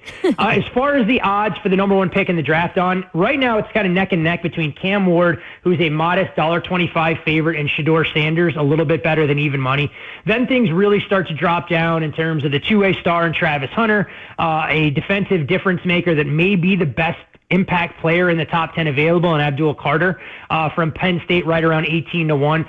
So the Titans are going to find themselves in an interesting predicament. Once they name their general manager, do they feel that using the number one overall pick on these quarterbacks available gives them the best option, or do you try and go about things the way the Bears did, trade out of that spot, somewhere else into the top 10, realize you have so many other needs on that roster that need to be addressed, and you're perfectly content, whether it is going back to Will Levis or maybe trying to bring in another quarterback that provides a little bit of veteran leadership, but just having a game plan.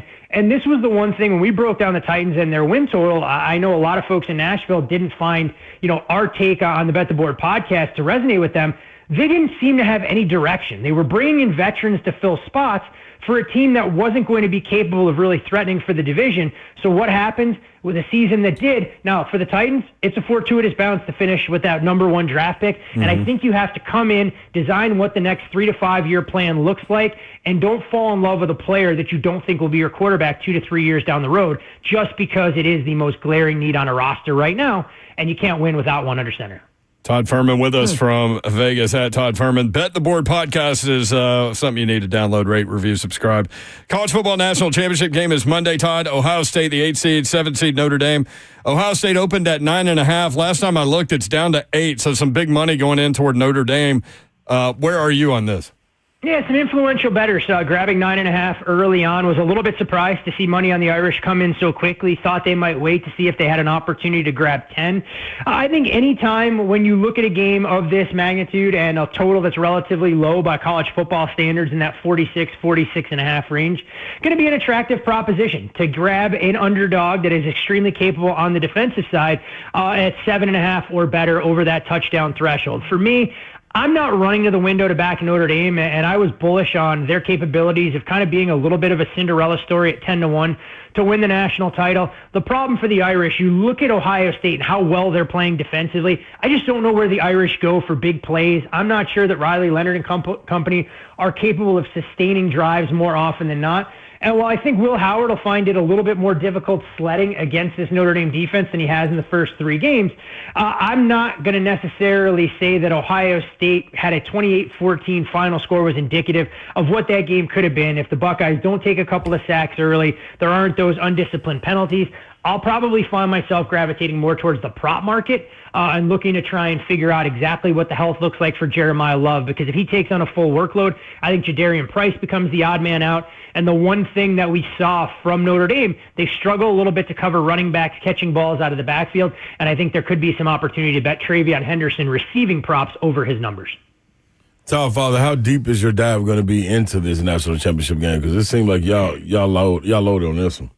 Yeah, I mean, it should be a lot of fun, and we're going to let it breathe a little bit longer than normal, since typically we'd record the podcast the day of the game, but we're scheduled to record on Friday. The other unique wrinkle that we have here is that Brad Powers is a lifetime, long-suffering Notre Dame football fan who is always Chicken Little with the sky is falling, so I know he's got a little bit of exposure to both teams at some different prices in the futures market, but he'll know this roster inside and out, and we'll have a chance to dive into both sides of the ball, discuss what Notre Dame does or doesn't have with a banged-up offensive line, and try and make sense of the way the betting market has gone about pricing Ohio State over the last couple of games. Yeah. Pretty wild to think about when you look at how the market kind of reflects efficiency and current form, that the first playoff game, Ohio State playing at home, was a shorter favorite against Tennessee than what we're seeing right now on a neutral field in the national championship. So just makes you think about how value is created in the betting market and how you have to kind of stay one step ahead, whether it's college football, the NFL, or college basketball, before the market finally catches up to a lot of these teams.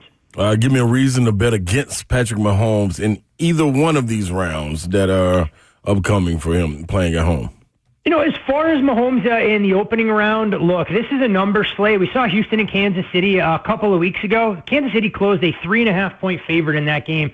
And now, given the rest situation for KC and the fact they looked a little bit better down the stretch, you're paying a slight premium to back them in that 8.5, 9 range.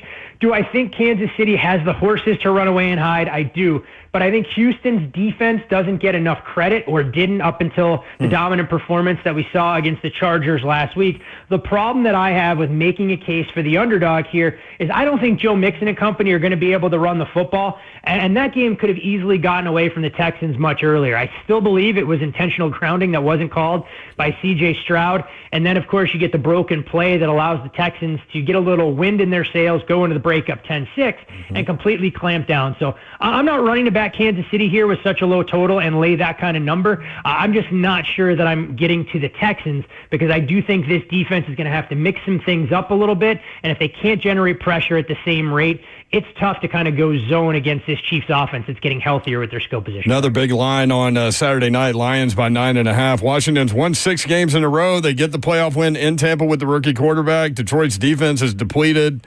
Is that number too big?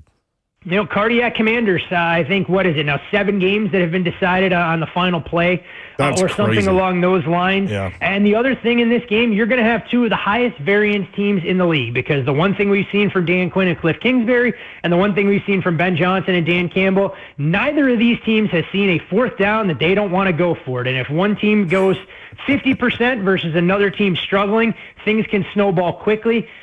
For Detroit, though, it is difficult to lay this kind of number with a defense that's getting a little bit healthier, but at the same time will be tested more in this spot. You begin to question that overall defensive effort that we saw in Week 18 after the Rams completely stymied the Vikings. And the one thing for Jane Daniels, it hasn't appeared at any point during his rookie season that any of these moments has been too big for him. So for me, I do think there's a path to going over the total. It's tough at 55.5 to make a real compelling case. I think this is a game where there'll be some avenues to explore some player props. What is interesting, though, about the early bets, anytime this number gets to 10 at some of the sharper shops out there, there's an appetite for the underdog. And I think this game probably closes in that 8.5, 9 range. If I had to get involved, would lean more towards the Lions than I would backing the Commanders. Rams at Eagles. Rams have won 6 out of 7. Eagles 13-1 in their last 14. Rams just rolled up Minnesota. What should we take from that? What do you think about the 5.5? I think we give Chris Shula a ton of credit for a defensive game plan that completely stymied everything the Vikings want to do. We discuss it on a regular basis that the NFL is a copycat league. So what did the Rams do? They employed the exact same game plan or similar variations of what the Lions were able to do. Sam Darnold holding the ball a little bit too long in the pocket, and it allowed that Rams young defensive line to really get after the quarterback. Yeah. I think what gets lost a little bit, though, in that 27-9 win is that the Rams offense still doesn't look right for me. They were great on their opening script, but who knows if they end up getting 7 on that drive. It was an offsides penalty on 4th and 1 that gave the Rams a second chance to put points on the board. Short field right before the half that contributed to another 7. And when you're able to put pressure on Matthew Stafford, he's just not the same quarterback at this point in his career. I think this Eagles defense, no doubt, the numbers, the counting stats, the efficiency numbers don't lie. They are playing at a very high level. Vic Fangio can put his defensive backs on an island, and if you can take take away Puka Nacua. I mean, Cooper Kupp looks like a shell of himself. I'm not running to back the Rams given the emotion that they put into that game, now flying across the country as a 5.5, 6-point underdog. But I think the better angle to take here would be betting against the Rams offense matched up against the Eagles defense. I like their team total under 19.5. I think if the Rams win, it's going to have to be a lower scoring game. Well, Tom Father, the Ravens and the Bills, who you trust more, Lamar Jackson or Josh Allen? Yeah, it's a great question for two guys not only vying for MVP, but what we can call a legacy game, because whoever comes up on the short side of the stick in this game will no doubt get raked over the coals by national NFL media and, of course, in their local markets as well. I think, Slay, a lot of people look at this number and they go, man, it's a little bit surprising to see the Ravens as a short road favorite against Buffalo, knowing how hard Buffalo had to work to secure that number 2 seed. But you talk to some professional bettors, the Ravens are their number 1 power-rated team and have been since about week 12 or 13. Quietly, the Ravens defensively are starting to put it all together. They've made slight tweaks with some of their X's and O's, moving Marlon Humphrey to the slot, allowing Kyle Hamilton a little bit more control in that defensive backfield. And as a result, the Baltimore Ravens have really had the luxury of using the battering ram on offense in Derrick Henry and leaning on an underrated defense. For me, I think the number's right where it needs to be, but I think the total is a touch high. And I'm going to work under the assumption now on a Wednesday afternoon that we won't see Zay Flowers out there for the Ravens, that Baltimore wants to run the football, play a bit of keep away. And for a defense that wasn't playing well early in the season, they still were able to completely bottle up Buffalo in the first matchup on Sunday Night Football. I think Buffalo does a little bit more, but I don't think this game is anywhere close to as high scoring as the number indicates. And I think these teams can come out trying to establish a little bit of physicality, like the first half under. And there is a prop out there if you really want to live dangerously. I think it's right around 15-1, that if you're making a case for the lowest scoring team that'll be playing divisional weekend, I wouldn't rule out taking a flyer on the Buffalo Bills at 15-1. Great stuff, Todd. Tom Father on fire going into the playoffs. Here today. Bet the Board podcast. Check it out Friday on the college football game. You like me? I'm on fire. Yeah, college football on Friday, NFL tomorrow, deep dive on all 4 games. And look, Slay, you're not here oftentimes on Wednesdays during college hoop season, so when you are, I got to make sure I bring my A game for you. My man, you never let me down, Tom Father, except when you let me down. Except when you don't listen, Slay. Yeah, exactly. When Slay don't listen. Always a pleasure, guys. Enjoy the games this weekend, and I can't wait to start talking Preds in a couple weeks and where they'll fall in the draft lottery. Hey, 1,000 wins for them last night. Not in one season. No, that would be a record. It looked like Vegas had spent the entire night out on Broadway, quite frankly, for the better part of 2.5 periods. It was actually the lowest shot total in Golden Knights history through 2 periods when they had a grand total of 8. Still almost had enough if it wasn't for a nice and Noonan save with about 2 minutes to go. The Knights coming up just short there on Broadway. Stamkos with 2 goals. 2 goals, his 99th multi-goal game of his career. We're going to playoffs. Not bad. That contract will age like milk, unfortunately. Damn, Todd. Just take that Vegas loss and go home. I'm taking the loss. I'll own it. Later, See you, guys. buddy. Appreciate you. There he is, the NFL pod coming out tomorrow, the college football pod on Friday. We'll be right back.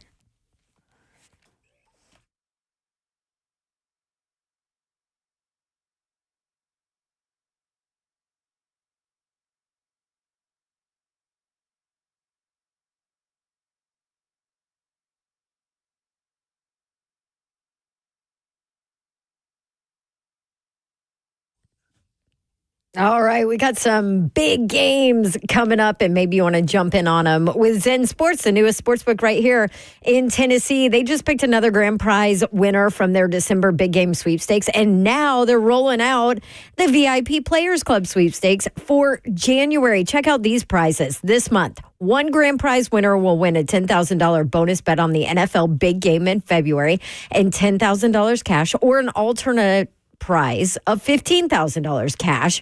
Here's how you earn entries. Every bet you place on Zen Sports in January, every dollar you wager plus, you earn 10 times the entries on all parlay bets. Doesn't get much better than this. And if you're a new customer and you haven't bet yet, how about this? You sign up with code DAWNTN, DAWNTN, and you get 500 entries in addition to the entries earned from the value of your qualifying bet. If you don't win the grand prize, too, don't worry. You have a shot to win one of 5 smaller prizes, a $1,000 bonus bet on the NFL big game, or $250 cash. Zen Sports, betting just got better. What do you you waiting for? Go ahead and join Zen Sports. Gambling problem? Call 1-800-889-9789. Qualifying wager for a wager entry must have minimum odds for any leg of the entry of at least minus 250 or worse American odds. Qualifying wager for a wager entry must be made for a minimum amount of $5. Head to zensports.com/sweepstakes for contest terms and conditions. Got to be 21 and older and in Tennessee to bet.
Welcome back into 3HL right here on 104.5 The Zone. Good people, what's happening on this hump day? Little light hump day right there, Babsy. That was a little light. Yeah. That's all right. You're finishing your salad that That's you right. started at 2 o'clock. Just now. It's almost 5. I'm getting through it. Just like everybody else getting through these quarterbacks, Babsy. I can't wait to hear who Mayor picked. I don't remember. I gave him so much crap for not remembering what I picked, and then I have no idea what he picked. I think he might have said, I think he said his rookie was Cam. Yeah, but I don't know who his bridge is. He didn't know who his rookie No. He's with you. His bridge is Daniel Jones. Okay, he with me? Yeah, no, he's with you on Daniel Jones. That's right. Really? Yeah. I don't know Danny Dimes. if he. Very smart. I don't know which rookie he was looking at, but I know for the bridge, Daniel Jones was. I think his he guy. likes Cam now. Danny Dimes, Babs, I'm telling you, 27 years old, man, you can get a whole lot done with what Daniel Jones got going on. Because he's younger. And he's athletic. Like, he's no major injuries. No, I did. I brought up his mobility yesterday or Monday because I was like, oh, Yeah. See? little package for him maybe. Why, Mhm. Who not? knows? why would you not have a Go with package Daniel for him? Jones? Oh. No, have a package for him. If you were the Vikings. Now it doesn't matter. Doesn't but- matter now. They gone. Yeah, they are there. Let's check in with Scotty, Chastain Springs, about the. Is that Castilian Springs? Scotty, what's up? What's Chastain Springs? I don't know. I could have misunderstood him. Yeah, I Zeph, read it once today. You've Your been off like- call screening Not once a lately day. has They're been. doing It's been 2 I in a mean, row. you're Yeah. getting guys' names wrong. Come on, you're Zeph. getting You're people better than that. wrong where they are. Scotty, hey, where are Scotty, you? where are you? I am between Gallatin and Hartsville. Okay. What's it called? Where did Castilian Springs, well, Chastain Springs is what he wrote, come up? Right, that's it. Oh, Small community. We're out here in the country. Chastain Springs? I haven't heard of Chastain Springs. I'm sorry. Can I have an apology? Yes, I apologize. Thank And you. to everyone in Because Zeph Chastain wasn't even Springs. sure if he was right or not. You're right. I wasn't. tell everybody hi on Chastain Springs for us, Scotty. All right, what you got quarterback wise? Babs, I have to give it to you. You said it all earlier. My thing is, I think that he Dobbs in here and keep Levis and take the rest of the money and do like the 86 Bears and beef up the offense and the defense and give us a year, because the quarterbacks this year are not going to make it on the first round. I mean, they can't just throw them out to the wolves. You got to have a backbone to the team before you get a good quality quarterback, because you're not going to get one. Trevor Lawrence over there, he's not doing worth a darn. That's So, true. You're talking I about think- surrounding quarterbacks with the tools they need to succeed. Yes. Yep. 100%. I mean, you need receivers. The best reception this year was a defensive back tossing a football back into the end zone for an interception. What are receivers doing? I mean, they've had some good catches. So we need to build the offensive line and the defensive line. Agreed. I mean, there are a lot of needs on this team. Yeah. Thanks, Scotty. Appreciate it, Scotty. Shout out to Chastain Springs. But I also feel like this roster is not in that terrible of a position. We won't say anything about Burks, although NWI is a free agent. Somebody's going to pay him, right? Mm-hmm. You want to roll your eyes about NWI? Because I think we know how I feel about him. We know.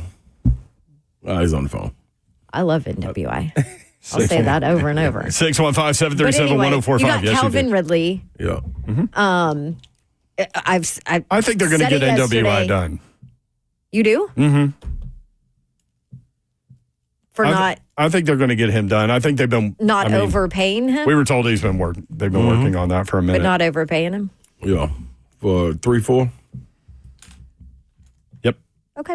Think you get paid Maybe not. too? I don't know. Dude, I would love that. I love him. Think you get, you love think NWI. yeah, you can just keep saying Oh it. my gosh. Even when you don't think about it. The My one husband thing- loves him too because he's an IU guy. The one thing about NWI though, like the longer this drags out, like if I'm his agent, I'd be like, why not hit the open market, man? Absolutely. And if he Unless- does, then he gets overpaid by somebody else, and then it works out differently. Unless at the end of the day, him and his wife really love it here, and that quality of life is more important than, a couple More me. extra $1 million. Tell you what, on YouTube, I'm finding no Chastain Springs on the map. I really thought it was Castilian Springs, Oh. but You know what? The governor's here. We can ask him. I bet he knows. Just randomly go ask him. Yeah. I did go. request that he swings in here Oh, on his way out. So we'll see if that happens. But we do have. what was the response? The response was, oh, yeah, I listen to y'all every day. So, Okay. yeah, we have a chance. Okay. Chad says Chastain Springs not a place. This is Oh. interesting. Maybe that was an alien that called us. Well, we just made it a place. All right, more 3HL. We got the 5 o'clock hour coming up. Remember, at 5:20, the new upcoming voice of the Vols, Mike Keith, will join us at 5:20. Stay tuned. 3HL 104.5 The Zone.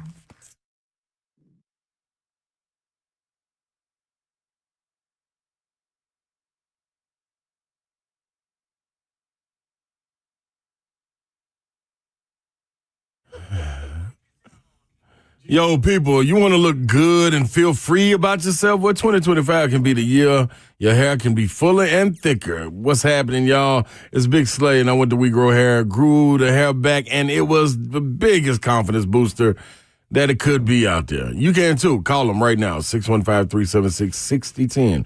We Grow Hair right now in Nashville is been popping right here for over 30 years, man. You should get to it.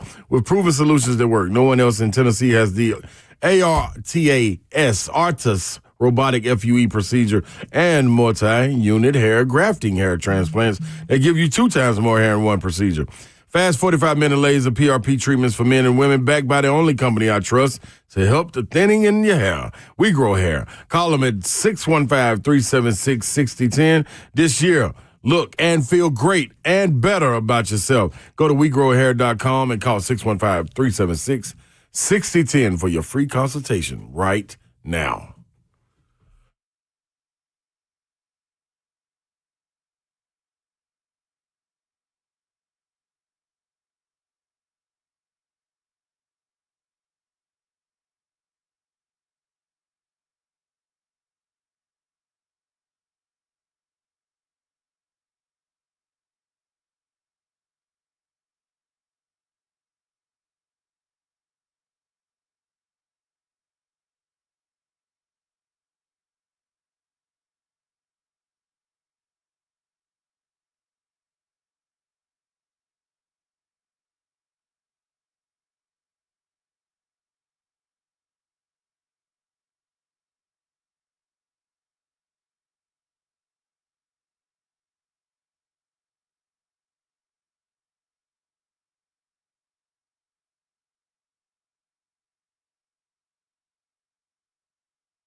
Good evening. It's 5:03. I'm Joseph Bonanno live from the 104.5 The Zone studios. Titans continue to interview their 6 GM candidates in person this week. Yesterday, the Titans interviewed Colts Ed Dodds and Bills Terrence Gray. Today, they've already interviewed Chiefs Mike Borgonzi and are probably currently interviewing Bears assistant GM Ian Cunningham. Tomorrow, John Spytek from the Bucks and John Eric Sullivan from the Packers. In Tennessee football news, Austin Price of VolQuest first reported All-American cornerback Jermod McCoy tore his ACL in an offseason training session at his home in Texas. The star cornerback has already had surgery to repair the knee, but he is expected to miss several months. However, he is projected to return near the start of the 2025 season. Tonight, staying in Knoxville, the 6th-ranked Tennessee Vols basketball team hosts number 23 Georgia in a top 25 SEC matchup. Tip-off for that game is at 7 o'clock, but you can catch the Vol Network call of the game right here on The Zone starting at 6:30. For all your foundation repair and waterproofing needs, you need to visit USSTN.com.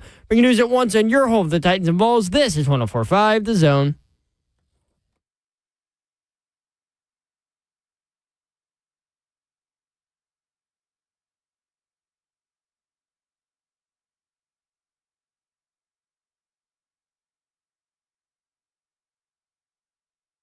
HL 104.5 The Zone. What up, Nashville? Hope you had a great Wednesday. Babs, look out the window and tell me that you can actually see across the street. It's not completely dark anymore at 5 o'clock. That's right. Does that mean spring's right around the corner? I don't think so. No, it doesn't. Y'all seen the temperatures for Monday and Tuesday? Highs of 25. I don't want to talk about it. What's the low? You don't want to know. Ugh. Single syllable. Did you see the temperatures for the Buffalo game? Yes, indeed. Ravens, Bills. What are they? Well, I'm just going to tell you. Kansas City, too. Yeah, I'm looking at the Ravens, Bills, because I'm just going to tell you the feels like temperature, -3. -3. Yeah, that game is Sunday at 5:30, so temperatures will be falling through the course of the game. 22 degrees is the high that day, 8 is the low. I'm trying to figure out why. Isn't it supposed to snow in Philly, too? No, it's rain, right? Oh, I thought I saw snow. Let me look. So the Philly game is Sunday at 2. Oh, yeah, rain and snow mix, 34 the high. A mix of rain and snow. Later in the day, temps nearly steady, low to mid-30s. Winds northwest 10 to 15 miles per hour, 60%. Ooh, it's those winds you got to worry about. Especially when you're betting. Right, you are. Looking out for us, Slay Dog. Yes, you are. Hey. We didn't bet on the games last night, either one of us, in the SEC. Well, he can't bet on games that he calls. Yeah. Well, there were other games, though. I know. I'm just saying he couldn't bet on the Auburn game. That's the one we would have won on, maybe. The Auburn. Yeah. Yeah. I was the only one that threw it all. First time ever. I saw Dari had this, I think. First time ever 2 top 5 SEC teams lose on the same night, same day. Well, it's tough. And everybody was wagging the finger at Tennessee going down to Florida. And Florida beating them like that, and then Missouri got them. Mizzou, who didn't win a game last year. In the SEC play.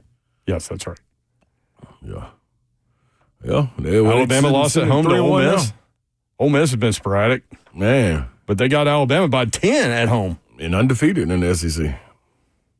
Hey, that's something. Malik Deal went off. Shout out to my guy, man. You were just talking about him. Texas at Chiefs, Kansas City on Saturday, 3:30 is the game time. 25 the high, 10 the low. That's a good one. And then what's the other one we need to look at? Buffalo. Yep. Buffalo's the night game on Sunday. I already did this one. 22 and 8. 20% chance of snow on that one. 16 degrees. Hey, game time.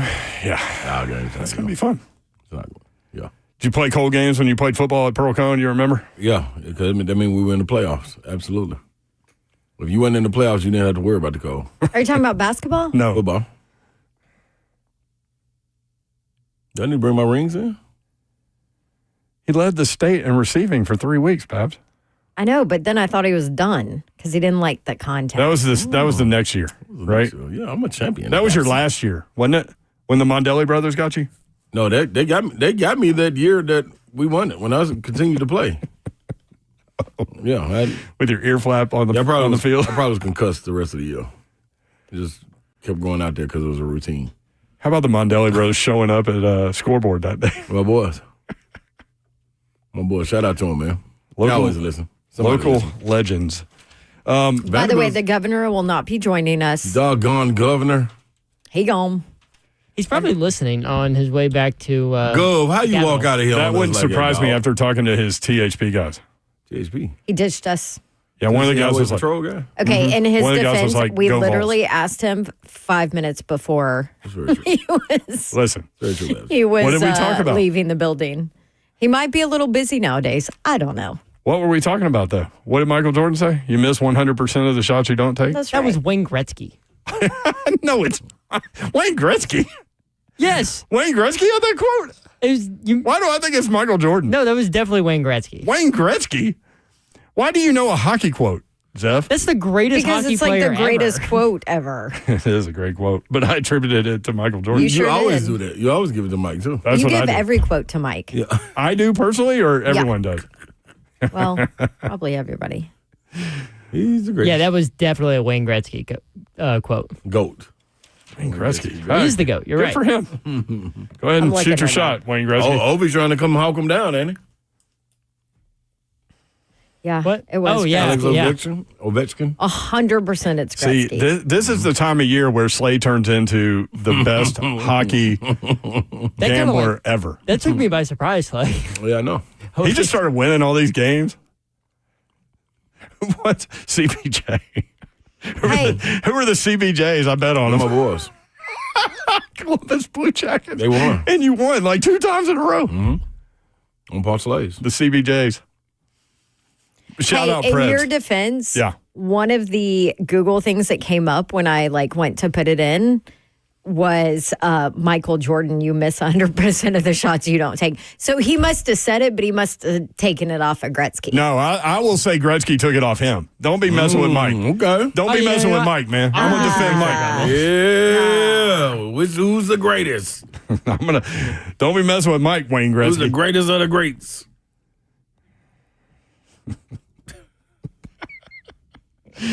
Oh, man. Speaking of the Preds, congrats to the Preds on franchise win number 1,000 last night. Preds beat Vegas 5-3 in Bridgestone Arena. Stamkos 2 goals. Preds are 3-2 in their last 5. They host Chicago Thursday, which means the Rookie of the Year will be in town. Connor Bedard will be in the house. Has he been killing? No.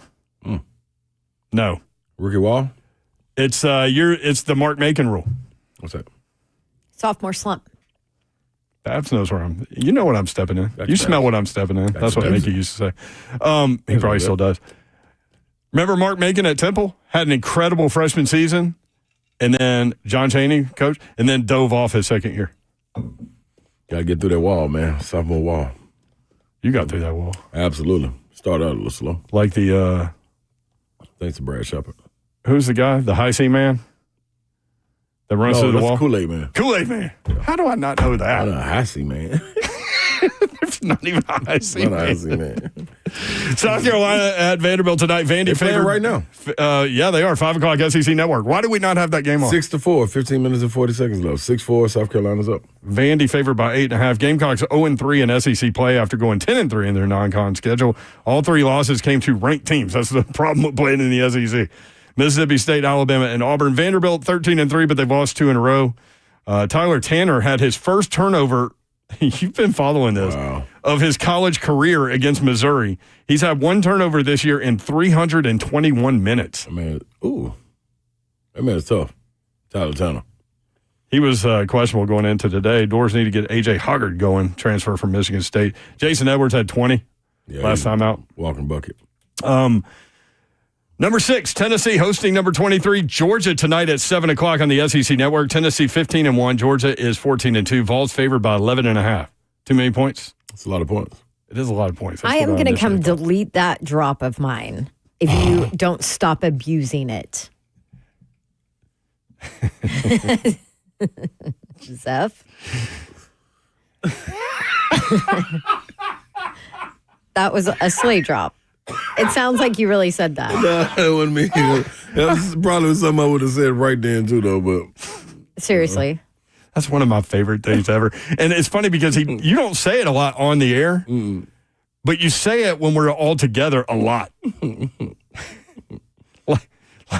like when we're like, hey, we're in Vegas, we need to go up. It's time to go to bed. And she's like, I'm going to the casino. You got to not hate lady, just lady. just trying to get your attention. It's time to go to bed, Babs. Oh man. Tennessee, I've got some notes on this matchup with Georgia. You want them? It'll be a good matchup. Ace and Newell is the truth for Georgia. Tennessee leads the all-time series 99-62. So Tennessee's looking for win number 100 against Georgia tonight. Vols have won 4 in a row in the series, 4 in a row in Knoxville. Tennessee's record in Knoxville against Georgia, 60-16. I had a couple of those. You had an experience at Georgia, too. Mm-hmm. Vols bounced back from the 30-point loss at Florida with the 74-70 win at Texas. Chaz Lanier needs to get it going, Slay Dog. In his last 2 games, Lanier has 20 total points on 6 of 27 shooting, 3 for 15 from 3. Yeah, they'll come around, man. Just grind of the season. That, and then, like, it's an introduction to SEC play. It's kind of like a freshman walking into SEC play. You don't know what to expect. It gets ramped up, like, the energy, the physicality is totally different in the non-conference. And the officials have been letting you play this year, so you're able to be guarded different. When you see guys go on the road, like these freshmen, outstanding freshmen, it's different from them when they've been killing in the non-conference and they get an SEC play. And you're like, whoa, what's going on? It's almost the same thing for Colin Murray Boyles for South Carolina. He's a guy that dominated last year as a freshman. Kind of struggled coming into SEC play this year. Just because it's just different. It's different than non-conference. So, Chaz, get it together. I forget who was doing the Tennessee-Texas game, but the broadcasters made a point. He was bringing the ball up the floor. Dang Bradshaw. Oh, dang. And got ripped from behind. He was like, you cannot dribble the ball up like that in the SEC. Nope.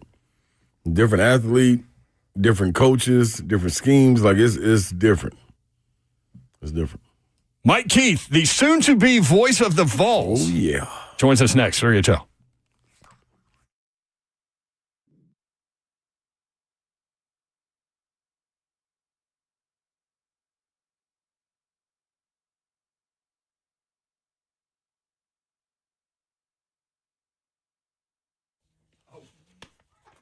All right, I want to tell you about my friends at Loan Pronto. They're here to help you take control of your finances in 2025. It's time to start fresh, right? Lower your house payment, consolidate nagging debt.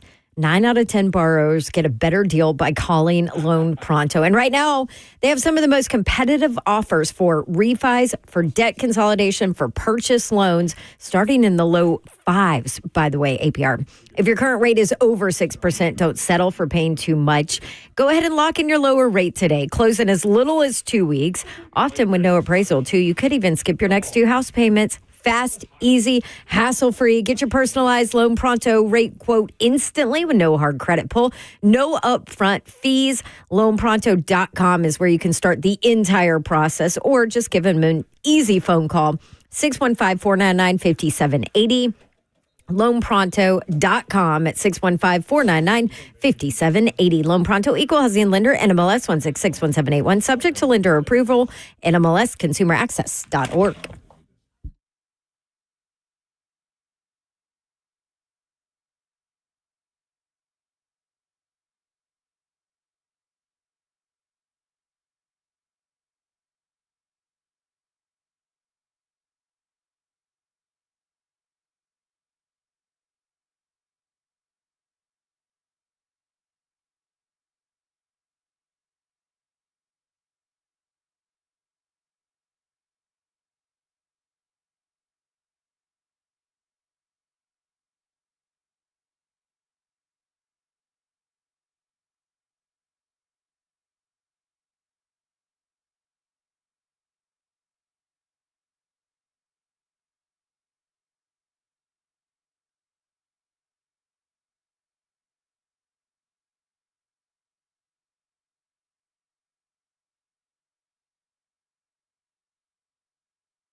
3HL 1045 The Zone. Brent Doherty, Don Davenport, Ron Slade. You can watch the show live, YouTube, Facebook Live, Twitter, and Twitch. Twitch, please. No diggity, huh? I should probably turn this down, huh? Yeah, Slade's watching Vandy, South Carolina. 12-8, South Carolina. The soon-to-be voice of the Vols, Mike Keith, joins us now. Mike, what's up? How are you? I'm fine, thank you. I'm glad to join you from Knoxville, Tennessee. Hey! Aw. God's country. I felt it in my soul when you said that, Mike. It's a good place. It's a good place. I'm not saying one's better than the other. I'm much smarter than that. Okay. I majored in political science, so I know how that works. That's funny. Hey, from the bottom of our hearts, congratulations on the gig. Well deserved. Happy for you, brother. Thank you. Thank you. It's been an exciting 3 days. I have had my headshot taken, filled out a ton of paperwork. They've run a background check. I think good. I'm good. Nothing popped up on your background check, Mike? You passed? No, I got to be honest with you, too. I'm pretty disappointed. I mean, you kind of like to have them go, wow, well, he's some kind of troublemaker. Or at least he was at some point in his life, and I just really haven't ever been. Yeah, heck of a turnaround, Mike. You never know. But I don't think I can really start now that I work for the state. So here we go. Well, Mike Keith joins us now in Knoxville. Yeah, I did want to pass this along. When the news came out, I want you to know that we had loaded lines the entire show of people basically thanking you for all of the years telling the Tennessee Titans story and kind of putting the picture of what was going on into people's minds. And I know a lot of people listening are very thankful for the years that you put in with the Titans. Wow. I mean, that's some kind of compliment. Thanks for sharing that with me. The fan base has just always been just phenomenal. I mean, from the day that I got the opportunity, they chose to support me. They didn't have to, but they chose to support me and support what we were doing. And I can never thank them enough for that, because that made such a difference in my life. It allowed me to keep a job for quite some time, and I have so many great experiences. And from the start of it in late May 1998 until last Thursday, when I walked out of the building for the last time, it was an unbelievable ride that, we didn't see everything because we wanted to win a Super Bowl, and we weren't quite able to get that accomplished. But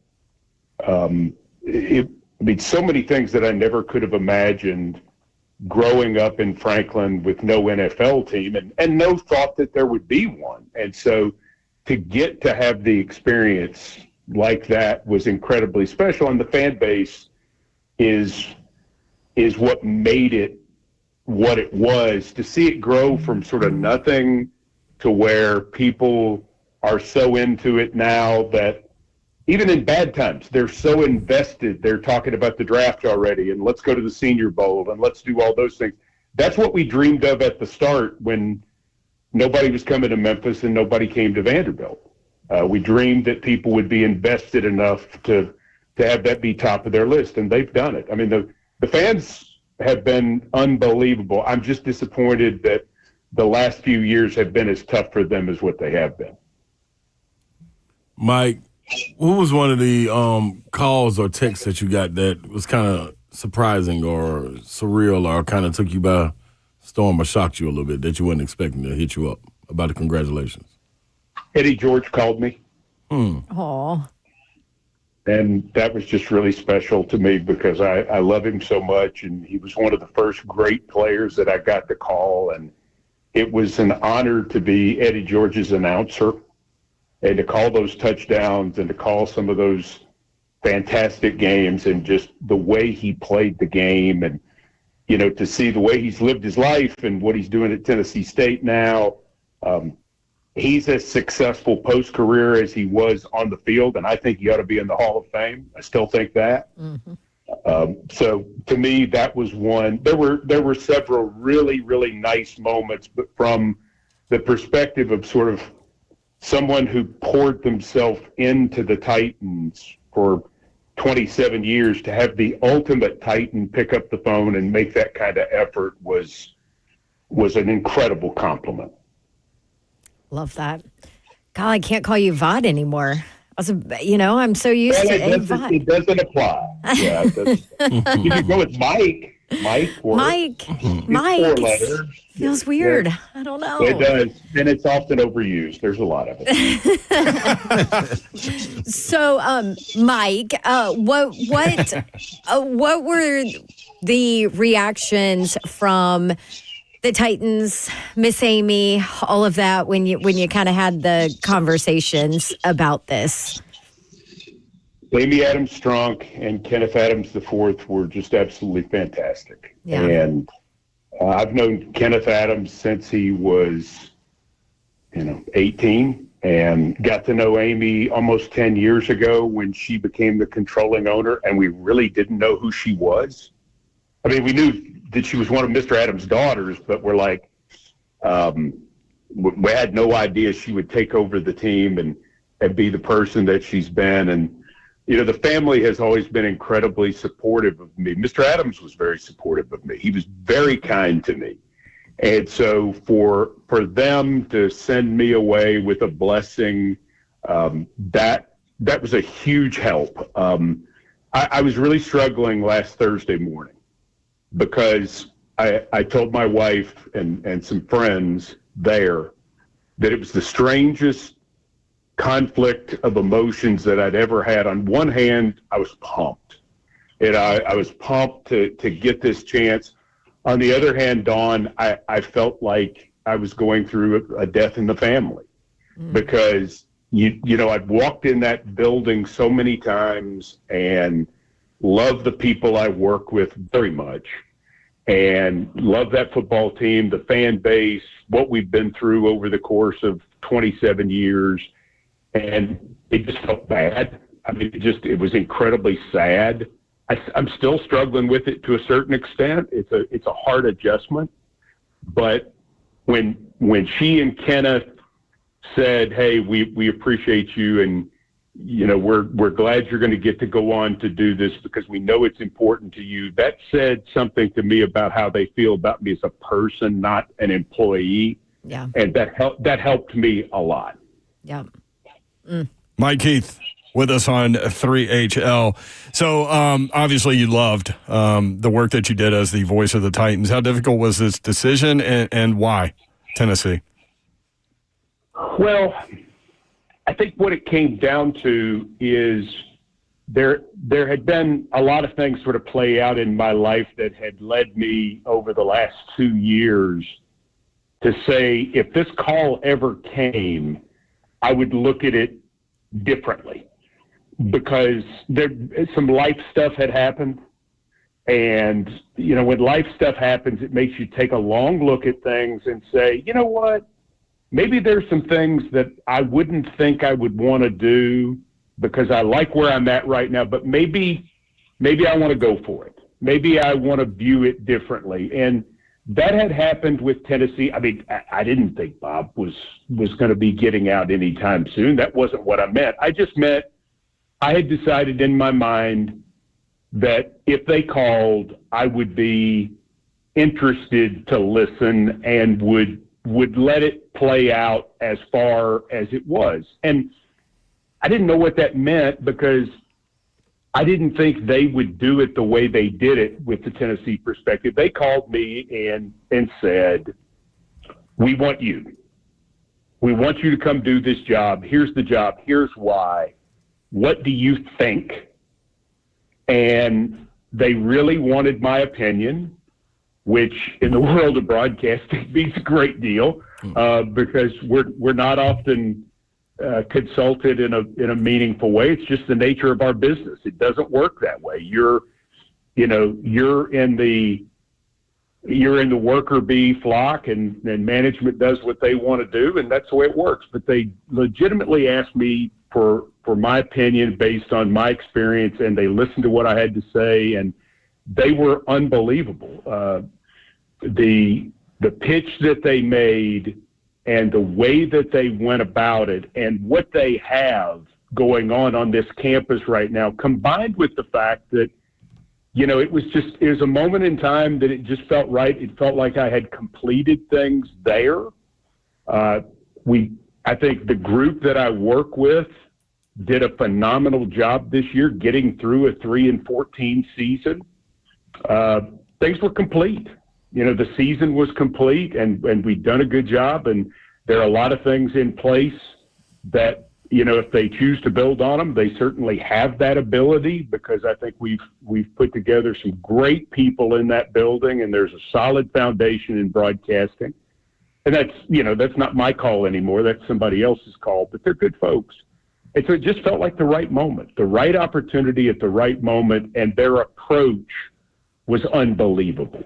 Unbelievable. They're pretty good over here. I've been pretty impressed even in 3 days, to the extent that I thought I was during what was, a process that was not real complicated. They kept it very, very simple.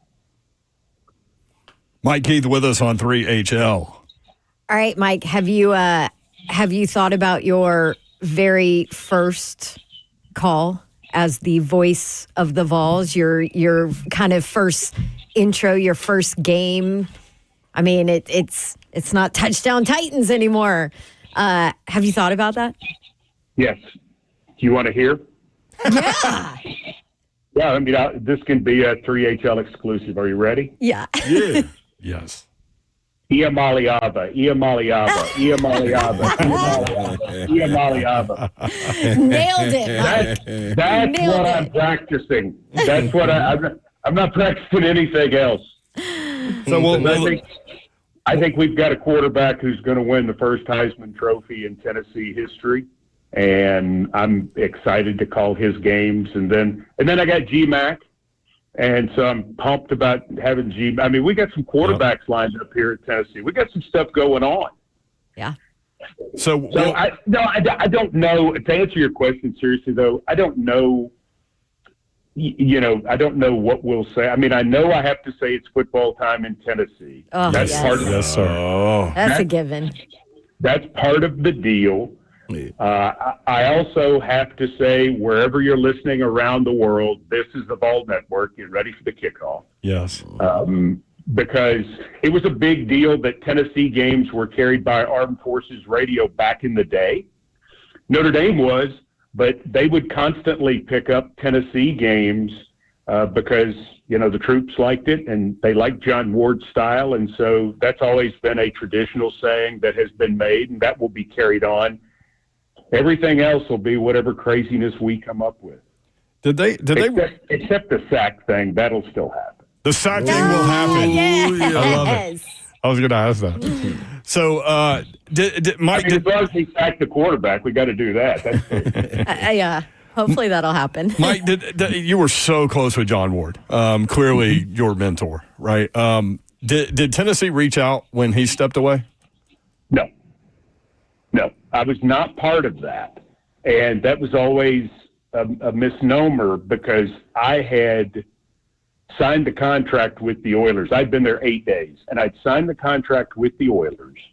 And when it all came out, I went and told my boss. I said, listen, I know you're not from here and you don't know who John Ward is. I said, this is going to be wacky. I said, they will mention every person who has ever been on the Vols Network for this job. It'll be on the front page of the Tennessean tomorrow. And there is a real chance, because I used to work there, that they will mention my name. And I said, please don't let it freak you out. I'm not going to be a candidate for this job. I made a commitment to you. But I said, I have to be respectful, because if I'm not, then that's going to be a problem for the Oilers. And then they're going to say, he thinks he's too good for Tennessee now. And, in those first 2 years, our PR was bad a lot of times. Mm-hmm. And so I was going to just play it very carefully. Well, the Tennessean comes out the next morning, and I'm one of the names mentioned, and people come running in my office. We've just hired you. I said, I'm telling you, I'm not a candidate. I promise you, I won't do an interview. I will just be respectful to them, but I want Bob Kessling to get this job. He's my friend. He deserves it. And I've got a job here that I'm very excited about. So, no, I was not a candidate the first time around in 98, even though people are saying, well, we're so sorry you got beaten out for that job. And it's like, I got beaten out. Absolutely. Let's go with that. Mike Keith with us on 3HO.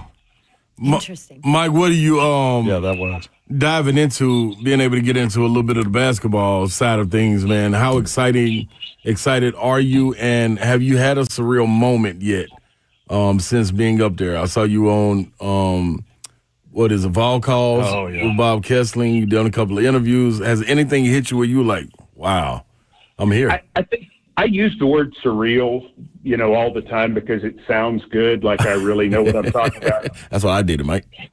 I don't think I have ever experienced what surreal actually means until the last 5 or 6 days, because there have been so many things. Walking back on this campus, there's a sign on my door that says I work at the University of Tennessee. I'm walking across the street to the basketball game as soon as we finish.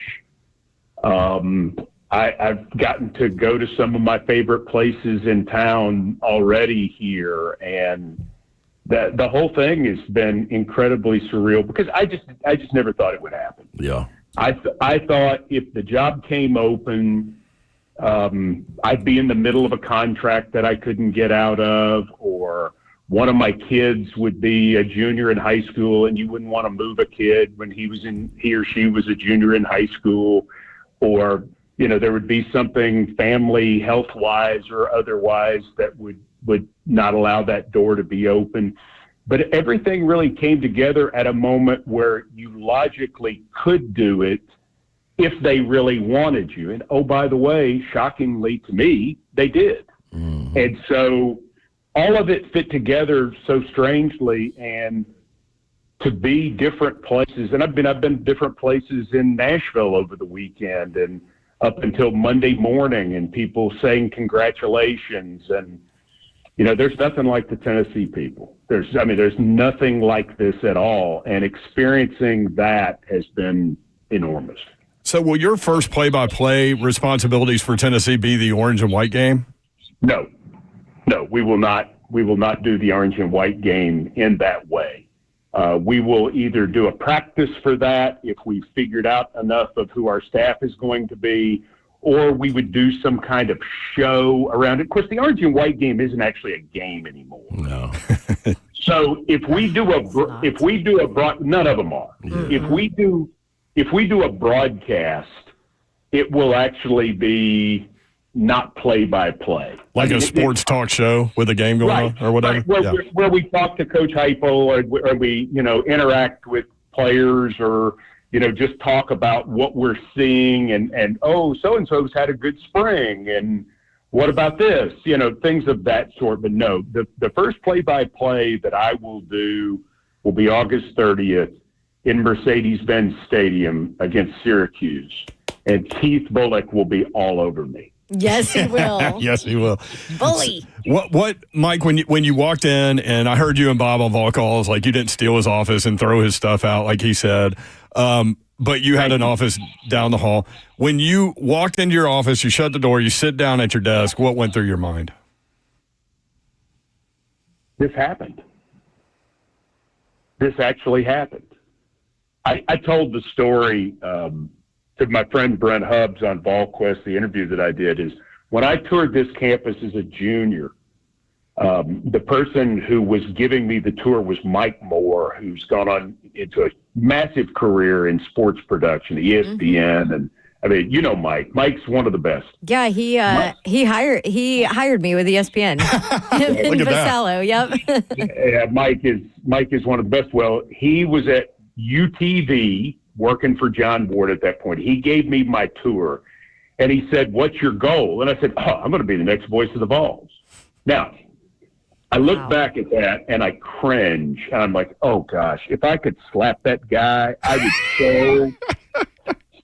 would so just punch that guy in the nose and just tell him just calm down. Yeah. And anybody who dealt with me at that point, I apologize. I'm so sorry. I mean, obnoxious wouldn't be strong enough. But and then what's funny is once I got into it, and I started working for John, my thought was, I'll never get that. I'll never be good enough. First of all, John's never going to quit. And then when John's done, it'll be Bob. And so that'll just never happen. And I had more or less just put it out of my mind that it would be a thing until a couple years ago. And then it's like, maybe the timing works. Maybe it's meant to be. And so when I sat down here, I just thought, boy, I'm lucky. I've gotten 2 breaks of a lifetime in this business in my career. And I mean, how lucky am I? How fortunate am I? And I hope it will always sound like every broadcast you hear, I hope you will say, man, that guy's glad to be there. I don't know what's wrong with him, but man, he's glad to be there.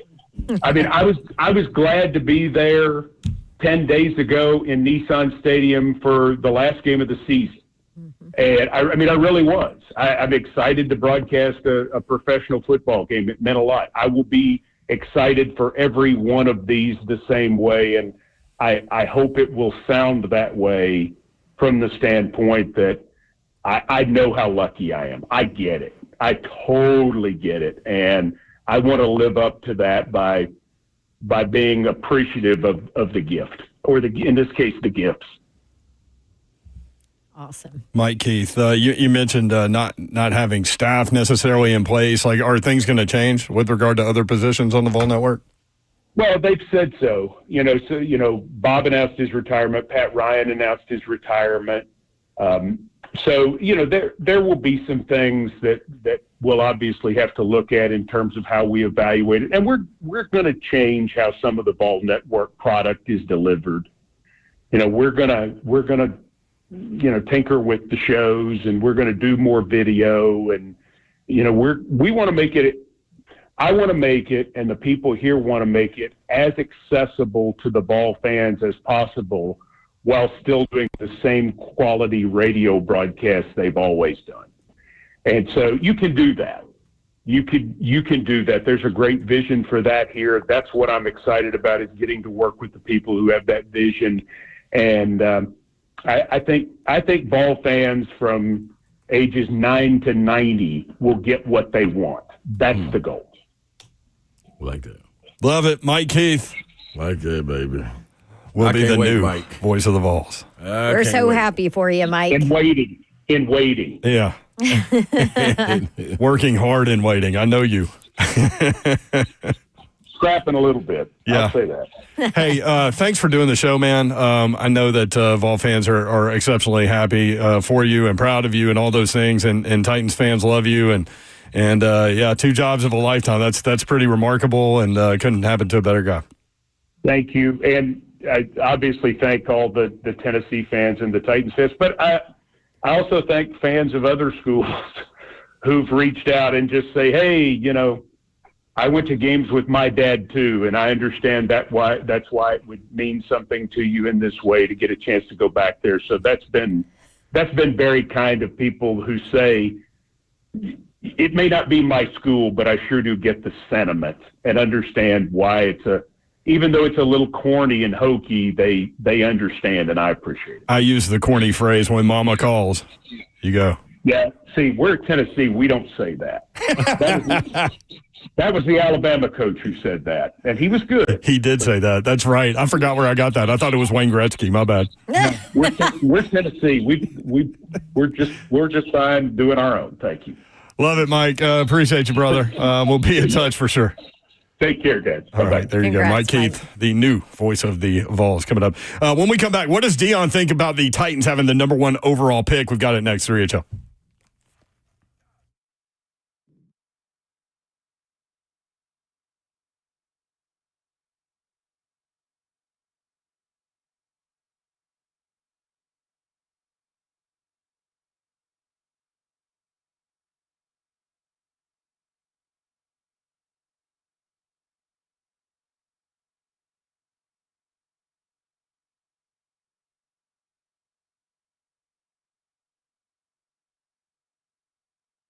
All right, yo, Pella Windows and Doors of Nashville. That is where you need to go if you need new windows and doors. As a customer of Pella Windows and Doors, I feel completely comfortable and would love to recommend them to you. They did my windows and doors, all of them in our rental property, did our windows, and just did another door actually in our home as well. And always loved the experience, loved the staff, love the timing of everything, love the price, and you can also love everything Pella Windows and Doors of Nashville does for you. They'll give you this deal, too, 50% off qualifying installations and no money down, no interest, no payments for 12 full months. 615-249-1910 is the phone number. Easiest way to schedule your free consultation and check out that special offer I just mentioned. Just tell them give you the Dawn deal, and they'll take care of you. Easiest way to do it, go online. Go ahead and schedule it now, PellaNashville.com.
HL 104.5 The Zone. Deion Sanders voiced some. Let me rephrase. Had some things to say about the overall number one pick going to the Tennessee Titans. We got that for you in just a second. But first, Babsy has the floor. I have a giveaway. Do you like Metallica? Absolutely, Yes. Babsy. Bab's Prize Closet is open for a Thursday, May 1st Nissan Stadium Metallica concert. Caller number 5 to 615-737-1045. Right now, you win 2 tickets to Metallica. Fade to Black. Love that song. Boom. Inner Sandman, hello. Inner Sandman. That whole record. Yes. Production of that record's incredible. All right, Deion Sanders talking about the Tennessee Titans. A lot of things have been said about this and about his opinions. What'd he say? But he had this to say about the Titans having the number 1 overall pick today. Now, Tennessee has the first pick of the draft. Right. How do you feel about that? I love it. I don't. First of all, no state tax. New stadium going in. Beautiful city. I love it. I really do. I don't know what's going to transpire because right now is positioning time. Mm-hmm. You're going to see an article coming out that I don't like Shador, I don't like Travis, I don't like Cam, just so they'll fall right where they want them to fall. Right. So it's a lot of positioning going on, a strategic hating going on right now. But what I love is you got all 3 of those are like my boys, like they my babies, like they even Cam. Right. Yeah. They have the same trainer. Daryl trains both of them. So if you hating on Shador, that means you got to uplift Cam. Right. If you hating on Cam, that means you got to uplift Shador, or you got to bring somebody else in the fold, which you know better than that. Right. Mm-hmm. So I love the way all of this is transpiring because it still is going to be one of our kids. Right. And we're going to do the draft in Boulder, Colorado, in the gymnasium with a packed house in front of all the students. That's it. Claiming Cam Ward, too. Yeah. There you go. That was on Barstool Sports' $1 million worth of game podcast. Yeah, you remember we saw them? We did see them. Gillian Wallow. Mm-hmm. We were walking through we remember we was walking through the casino. It was like, who was that? Yeah, that's right. Jael said if the Titans draft Sanders won, as in O-N-E, I think they're guaranteed to do Hard Knocks this year. I think if they draft Cam Ward or Sanders or Travis Hunter, guaranteed. There are only 4 options. Titans will get Hard Knocks. I think if they stick in that one spot and get any of those guys, it's coming here. Yeah, Zephyr will do that the other day. They're one of only 4 teams that are eligible. Oh, really? The Titans, one of only 4. Are eligible for them to make them do it. Yeah, the other ones were the Panthers, the Seahawks, and the Falcons. Now, the Falcons might be interesting. Yeah, I think that's probably the other Penix option. Mm-hmm. Yep. Was it the Seahawks? I think it was the Seahawks. Mm-hmm. Don't know about that. Would you do this deal that FanDuel put out there right at the end of the show? Maybe we'll bring this up tomorrow. This is what they put out there for as far as a Titans-Cowboys trade. The Titans receive Cowboys quarterback Dak Prescott. And that contract? They give up the overall number 1 pick, a 4th-round pick this year, as well as a 3rd-round pick next year. You down? No. Yeah. Thank you, Babsy. No, it's just not even feasible to have Dak here and pay him $60 million a year. We don't even want Dak. And you don't get anything in return? No. Like you get Dak. You just get Dak and his contract in return? You get Dak and his 4-year, $240. Yes, 4-year, $240 million. I'm cool on that. I've seen I better no get bad. 2 first-round picks out of that, plus some mid-round picks if I'm taking on that contract. I'm cool on that. Yeah, I'm straight. What's coming up next, Zeph? We are for 30 minutes, and then Vol basketball at 6:30. Tennessee and Georgia catch Vol Network coverage right here on 104.5 The Zone. Appreciate you guys participating with the show today. As always, we'll be back at it tomorrow, Thursday. Just rolling through the week. Some NFL playoffs coming up. College Football National Championship on Monday. Lots to talk about. Appreciate you guys including us in your day. We do not take that for granted, nor do we take it lightly. Hope you have a great night. Good night. God bless. See ya. Wouldn't want to be unless you were me and you were just delirious and tired. Go get some sleep. Damn.